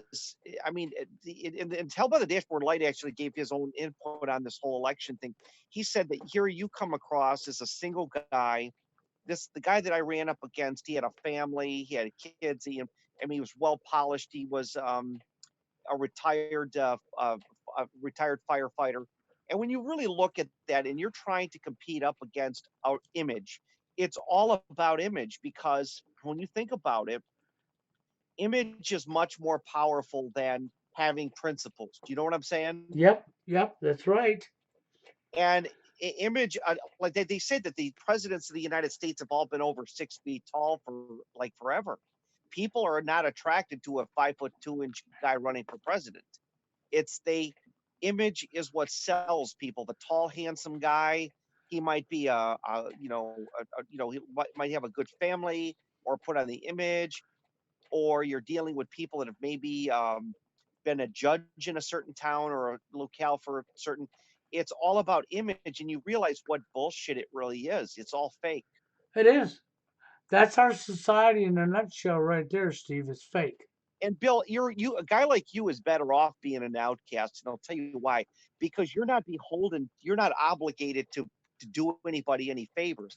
Me and you have one big advantage over a lot of people. Like I can voice my opinion about things because I owe nobody any favors. If I was involved and I made, let's say I had gotten elected to political office or something, I might owe somebody some favors and I might have to compromise, and that's no fun, No, no, that's it. you That's it. know. I mean, you don't owe nobody no favors, and I don't care if you're with somebody, you don't owe them nothing. In a relationship, if it was to be successful, you don't go in there that you're the boss and she don't not the boss. And it's not you owe her or she owes you. It's how about you're working together for your entire family, whether you got kids or not. Bill, I realized this though in that election thing. My videos on YouTube had very little effect on this. Maybe I got like 5% of the vote or 4.5%, which I did force a runoff. But the point is Bill, image is everything, and backing is everything. It really is. You can take a total nobody and turn them in. They did this with John F. Kennedy when he went to the city. When John F. Kennedy and his wife wanted to do that tour in France. The French media had to pump him up so that the French people knew who he was. Most of the French didn't even know who John F. Kennedy was, even though he was president at the time. So my point is that you create this fake, like it's propaganda. It's so fake how people could prop you up to be something you're not. This is what they do all the time. That's why I Hmm. gave people the analogy of Steve, you got control of all of the media and all the forms of everything. So you turn around and you use this and you go out and you pick some homeless guy off the street and who can read. You dress him up nice, you put him in a white jacket like he's a doctor or somebody from whatever. Okay? You have him practice reading a script. You put a couple brains up there, fucking, like a female brain and a male brain. You give him a pointer stick. He studied his script, and then you give him phony credentials saying he had all these years doing this and doing that he has none of. And he gets up there and reads the script, and you film it, you put it up on TV, and everybody believes that this guy's what they said he is. And meanwhile, he can be feeding you the biggest line of crap there ever was, and you all fall for it. Yeah, I don't know understand how people fall for this crap. It's they want to believe that there's. I've noticed another trend, Bill. The media, both on the national and local level, they love these stories where some guy like gives his shoes to a homeless guy, and we all want to believe, oh, there's good people out there, but in reality, it's just fluff and stuff for the media to make themselves feel good. It is. That's exactly what it is. you know. And that's why I said even earlier when I talked about Chris Hansen and Catch a Predator. I mean, first off, it's geared towards against slamming men again. Second Right. off, I think it was all actors. Oh God, yeah, because why would Chris Hansen take a chance of being in a room, especially when he knows that if one of these guys were to actually see him, they could kill him, they could strangle him, they could stab him. Why would they take that risk? The Yeah, show's a fake. The show's a fraud. I really think these are all actors. I mean, there are some stupid people out there, don't get me wrong. Okay, but that show is, I agree with what Steve said, and I really feel that's what it was. Okay, and it's not that there isn't stupid people out there, because matter of fact, I know a stupid person who went up on Facebook and was hitting on people underage and met them at the park, and who they met at the park, who wasn't planning on meeting, and they got to serve 4 years behind bars. Okay, because they're stupid. If nothing else, even though Chris Hansen, NBC Catch a Predator was as fake gets, that you'd think that would at least send a message. Don't go online and try to be in on young people, but no. Some people are No. just brain dead. They still go out there and do stupid shit anyhow. Yeah, I don't know how anybody could fall for something so stupid like that. It's nuts because I agree with you. Why wouldn't some of these guys knowing that, oh my God, I'm going to be locked in prison, I'm going to be a child molester, and I'm going to be killed in prison. So why wouldn't they try to at least get away or strike out and fight back? Well, a lot of these guys don't get they get like probation, but they got a felony for life. Like if they don't act on their emotion, usually these guys are harmless. But think about this. I mean, yeah, you're right. These guys are stupid. A lot of them, and but they're like they're dweebs. I mean, they're not even if they're not actors. I mean, I don't know what to Yeah. believe, Bill. I don't want to say they're all actors, but I just find it hard to believe that they would take risks like that to invite somebody without worrying about the guy could pull a gun or a knife or something. You know. Oh yeah, I know what you're saying. I totally know what you're saying. Mhm. My feeling, of course, my feeling is it was all fraudulent. And I wouldn't be surprised if you found out it wasn't because, Trayvon Martin case, that was completely fraud. Oh, you think it was? I know it was. There ain't no thinking. I know it was. They Okay, did. oh, you don't think Trayvon Martin was killed? No, Trayvon Martin was freaking fine and well. The pictures they showed the public, he was like 8 years younger. Oh yeah, that I do know. Yeah, I remember that. But they were saying that was the controversy that they showed the really cute pictures, not the thug looking picture. Yeah, and the courtroom was a mock courtroom. And the Wait, sad thing about it is, well, okay, a mock courtroom. Okay, let's go to Hollywood. Let's go into their studio where they filmed Perry Mason. Think about this. The Hollywood has courtrooms made up to look legit and real. So we take and we put actors in here and we hold a trial for the public. We air it on TV for the public. Okay, what you don't know is, okay, is this a real trial or is this a fraudulent trial? You would really have to dig into it to pull up the legal paperwork and be an attorney to find out if it was real or not. Because the public's perception is they saw it on TV, like with what you call it, our goddamn our star Simpson, whatever you call him up in California, who had the slowest high speed chase or the slowest chase there ever was. Bill, I understand. Bill, you're going off the deep end. Now you're going to start saying that these are all acting. Now I'm not O.J. saying Simpson. all are acting, okay? What I'm saying is this. You mix real, then you put fake on, and you put real on, you put fake on. Pretty soon you won't be able to tell the difference between the real and the Bill, fake. that I agree with, but to say Trayvon Martin was all a fraud, you have no proof of this. Who else is making this claim other than yourself? This is like Actually, there were several people who made that claim, and it was okay based because on stuff that because was actually presently there. okay. So you're saying that there never was a Trayvon Martin thing that ever happened. Well, what's the purpose of doing this trial in the first place then? To cause more racial division. Bill, they don't have to do it. There already is racial division. I We're in a know, but if you're trying to heighten it and make it worse, then you do Mhm. something that causes it to be worse.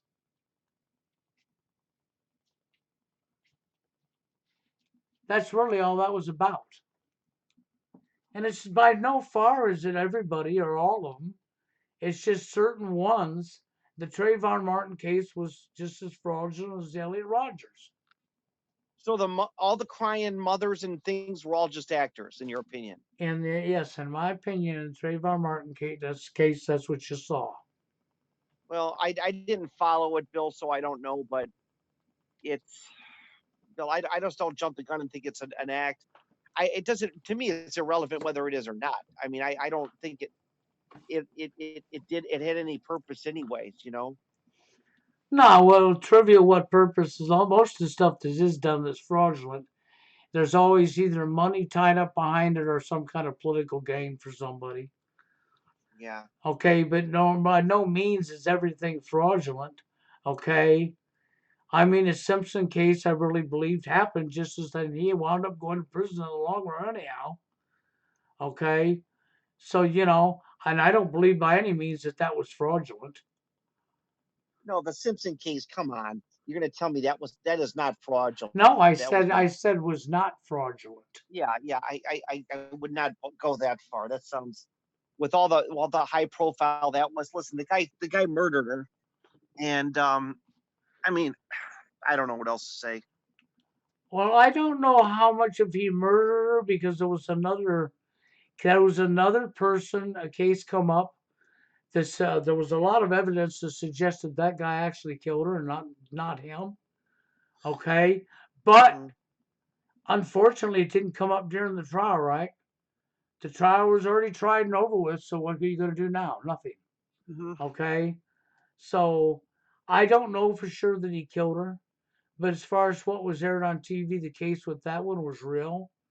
Okay, but got a lot of stuff that's been going on where they've been using a lot more crisis actors and doing a lot of stuff that's just not kosher at all. Right. This okay, and I don't really care what people tell me. It's just like when you go to Vegas or if you go to Parkland Elementary School. Anybody that really looked into it knows that that was all fraudulent stuff. What stuff was that? The Parkland School is up in Florida.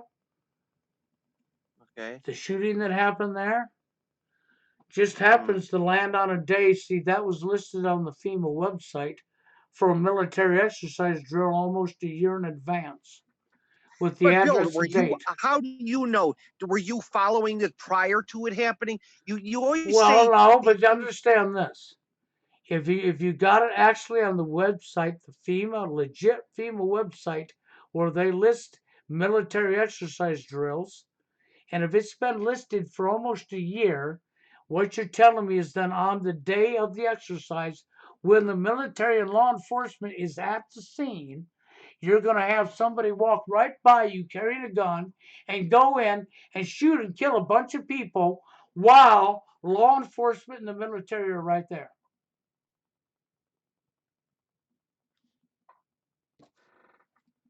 Because that's what that comes down to. so there were people killed. There were no people killed on that shooting. No, not at all. Mhm. That was all fraudulent. And Bill, you know what? I don't. Maybe it's because I'm not investigating like you are. I just don't know how you fake something like that. Like, okay, Sandy Hook. Do you say Sandy Hook never happened? Okay, and I guess you're not the only one to say it because Alex Jones got in a lot of trouble for saying the same thing you were saying that it was a fraud. Okay, well, the thing that makes me wonder is how did they was that Sandy Hook school opened or was it already closed? So the Sandy Hook School Elementary School shooting. The school was in an area with a water aquifer and a history of flooding. The school was shut down 6 years before the shooting because of flooding and rotted drywall and mold from the Okay. flooding. They shut the school down. It was no longer a functioning school, hadn't been run as a functioning school in 6 years. And then suddenly, a gunman walks into a school that's not even running and shoots a bunch of air kids because that's what happened. And then you turn around and made a mockery out of the public when you took two of the kids that were supposedly shot and killed, okay, because they did the same thing with Trayvon Martin. They showed the public these pictures of these children that were all 7, 8 years old, older than what the pictures was. They took two of the kids because they're older, and they put them out there in the field and sung the national anthem for you at the Super Bowl behind the shooting. Wait, well, say that again. Slow down. Okay, you got me lost already. They okay. We know that the school you accordingly was shut down before. What the hell does the Super Bowl have to do with this? Okay, two of the kids that were the victims who got shot and killed, Hmm. okay, sang at the Super Bowl after they were already dead. How do you know that? Because that was already proven. the pictures were old. The pictures they showed you were old. And of Right. course they were old. The school had been shut down for 6 years. So all that stuff, all those like those were just crisis actors. And Noah, the one that was a really good one. One of the kids who died's name was Noah. They had another shooting. I think it was overseas. I'm trying Pakistan. It was over in that area, and they had the gal standing there in front of all the pictures of the children that died in that shooting. And lo and behold, of Noah, the very kid who died at Sandy Elementary School, the exact same picture wasn't on that board. Now, was that deliberately done just to steer people astray? I don't know. But there's no way it could have been him, right? Not if he died already. So there was just too much there. Just like with the Parkland, the thing that caught them with Parkland was the fact that it had already been scheduled on the freaking the legit FEMA website for almost a year with the exact address and date. Okay.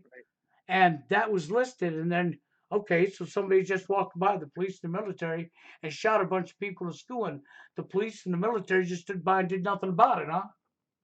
Right. Okay, so no.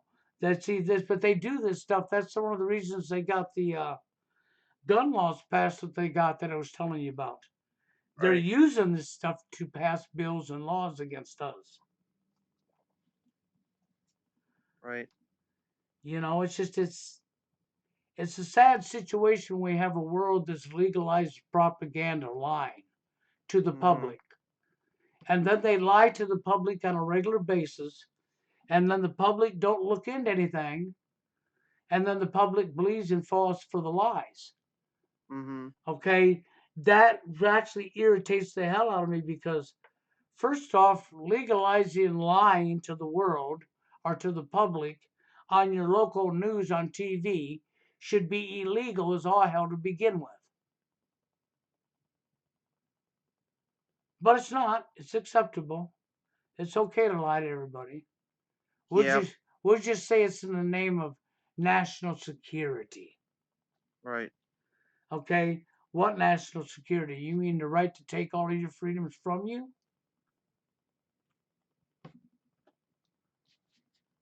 It's just, it's this is type of stuff right here that can be concretely backed up. And it has been backed up.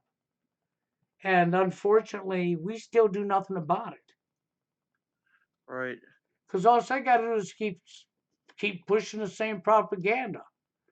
Yeah, hey, and right here, Chris brings up Jim Fetzer. And that was a real another crook in the ass. Yeah. Jim Fetzer was a fraud. He's a total fraud. Yes, he is. Okay? Yeah. And he himself, this is what's funny about Jim Fetzer, is he done all this work on Sandy Hook, right? And he told the truth. Then he turned around after doing all this work on Sandy Hook and telling the truth and cremated his fucking whole story and went back to the original narrative. Oh, really? Yes. Mm-hmm. This stuff is just it's insanity, The Vegas shooting was another big one that was total insanity. Yeah. Because at the Vegas shooting, they had all these ambulances and stuff parked up at Hooters. Okay, I could believe that you would keep the paramedics and shit out of the area completely until you got the gunman down, right? Yeah. Before you'd bring the gunman in. But that's not how it worked out. Even when the shooting was totally over, the ambulances stayed right there at Hooters, waiting for the patients to trickle in. Well, Hooters was a mile and a half away from the shooting. So you're going to tell me you got your knee blew out and you would just automatically know that the paramedics are waiting a mile and a half down the road for you to come to them?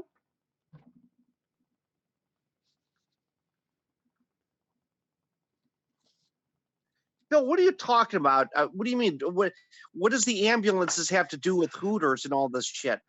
Because if you pay attention, I don't know, but when it came to the Vegas shooting, okay, they had an entire street blocked off in front of Hooters, which is Hooters, which is also a casino, which was a mile and a half away from the concert where the shooting took place. Okay, and you have a guy that was doing live streaming on Facebook that was in a motel that was hearing the ruckus, and he stepped outside and was doing a live feed on Facebook and was talking, and security at the hotel was trying to run him into his room. He wouldn't go into his room, so they told him they kicked him out of the hotel. So he got in his car and left. He's driving around and he stops and he's walking while he's doing his live feed. He came up the backside of Hooters with his live feed going, walked right up to the taped line that he couldn't cross. Here's all these ambulances and paramedics just standing around outside doing nothing. Okay? And then you got this Hooters casino dealer who they did an interview with who was saying how about people were coming in, there was blood everywhere. People coming in with blown knees and people died right out in front of Hooters, right? Mm-hmm. Okay, so on the night of the shooting happened, this is what this casino dealer in Hooters said. She said in her interview, right? Well, then you got this guy that was there on the night of the shooting that walked up alongside Hooters, and there was no blood, there was no nothing. All the paramedics were just sitting, standing around. And then you got this guy comes up who's got lots of subs on YouTube who's breaking down that guy's live stream saying the reason they were all parked at Hooters is because they were waiting for the patients to trickle in. Okay, but was there anybody really shot? Is the question. No, I don't think anybody was ever shot. Oh, Bill, I don't know. That sounds hard to believe because Well, I they done covered. I done a lot of work on that You one, know, dude. Bill, and I'm not an expert to say. I'm no way. I'm not a person that could be at a judgment on it. But to make a claim like that this thing was just all a fraud, that there nobody was shot. Even if you would have told me it was a psyop, I could say, okay, maybe there were police that did it. But to say that nobody was shot, these are all crisis actors. How do you contain something like that with crisis actors? That many people. Well, I say this: if somebody was shot, fine. But I'll say this right now, and it's a common sense thing. If you had somebody open fire from a window into a freaking concert like that, and a bunch of people got shot, okay, and you got a Mhm. casino dealer saying people came in there with their knees blowing out because the gun literally blew their knee out, right? People, blood everywhere, and people died right there at Hooters and outside of Hooters, right? Now, this is an interview that was put out, right? So she's saying all this stuff. Then you got a guy that they didn't plan on doing a live stream coming along, which says everything she said was a lie. Then you got another person coming up breaking down that live feed to explain why the paramedics were there doing nothing. But that also cancels out everything the Hooters casino dealers said because that was impossible. Because, first off, if that really happened, this guy would have gotten nowhere near Hooters the way he did. Mm.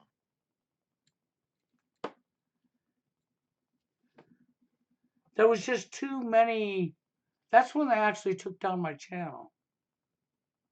I actually broke it down and pulled up the Google Earth and pulled up the distance between Hooters and where the uh, concert happened at. Mhm. First, okay, if you had your knee blown out, Steve, by a gun, first off, you may not be able to walk. And if you are able to get up and drag yourself across the lawn or get yourself around, you're going to be seeking help, ain't you, immediately?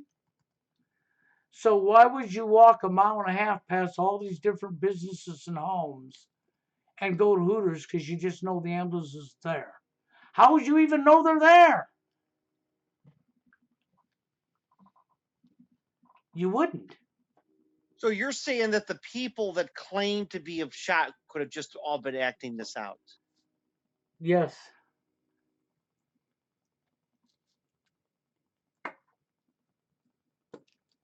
That's a lot of people to put on an act. Well, unfortunately, I can't say much other than if I went back in history and showed you everything that was there. There was way too much evidence that says no shooting took place. No, I mean, realistically, we know that there are people that are crisis actors. We see this all the time. But to say that a bunch of people in unison can all go along with this, and I mean, it's just. I mean, we saw that there was an incident that happened where they were interviewing a couple of, what was the one where they had the college students that were interviewing, and they exposed that one guy and that girl as a total fraud. They were like crisis actors. They were pretending like they were witnesses. I don't know what incident that was. It was like a couple last 2 years ago or so. Was it the church shooting up in Texas? It was, I think, in Florida. But there was, oh well, the one in Florida, the nightclub one, was a fraud too. They exposed those people as frauds. Those that who was that? Oh, I forget. I know what you're talking about. The nightclub was definitely, and so was the Parkland school shooting in Florida. Them were both frauds. Right. Anyhow, it comes down to one thing. When Yeah. you allow the media and your government to continuously lie to you, Mm-hmm. how do you expect it to be any different than what it is? I don't think you can. Because it's not going to change. Lying to the people on TV and reporters that aren't allowed to be investigative reporters anymore because they're going to be in trouble if they do, that have to report only what they're told to report, take the truth and twist it upside down and feed it to the public, Yeah. make up stories that never happened and feed it to the public, and then call yourself a journalist. Mm-hmm. Okay, that's as fraud gets, and as far as I'm concerned, every last one of them are complicit with the corruption that's going on. Mm-hmm. Because we shouldn't be allowed, they should never be allowed to lie to us to begin with on TV. If they don't want something reported, then keep it off TV, but don't report lies. Mm-hmm. Well, but Bill, the people on the local news channels, they don't know the difference. What do you want them to do? The local anchor in your local town of I'm Iowa is not going to I'm pick. not talking about your local anyhow, I'm talking about mainstream. Right. Okay. Your local, I think you'll get a lot of truth out of your local because they'll report what's taking place in your town. In your Okay. town, right? Okay. So you're gonna get more truth there than you will anything that's mainstream. No, you're not. Okay. Your local is controlled, but they're not controlled near to the point that mainstream is. Right. So your real news is going to be what's local. What's mainstream is where you got to look out because that's where you get lied to all the time. Right. A lot of this stuff is real as real gets. It's just what can I do about it? It's been going on longer than I've been alive. Yeah, that's true. But hey, Steve, it's after midnight where I'm at after 1 where you're at, so I'm gonna get out of here. Okay, nice talking, Bill. Good job. Good. We'll talk again. Okay. Yeah, well, I appreciate having you here. Thanks, Steve. We'll yak again later. All right. Bye bye.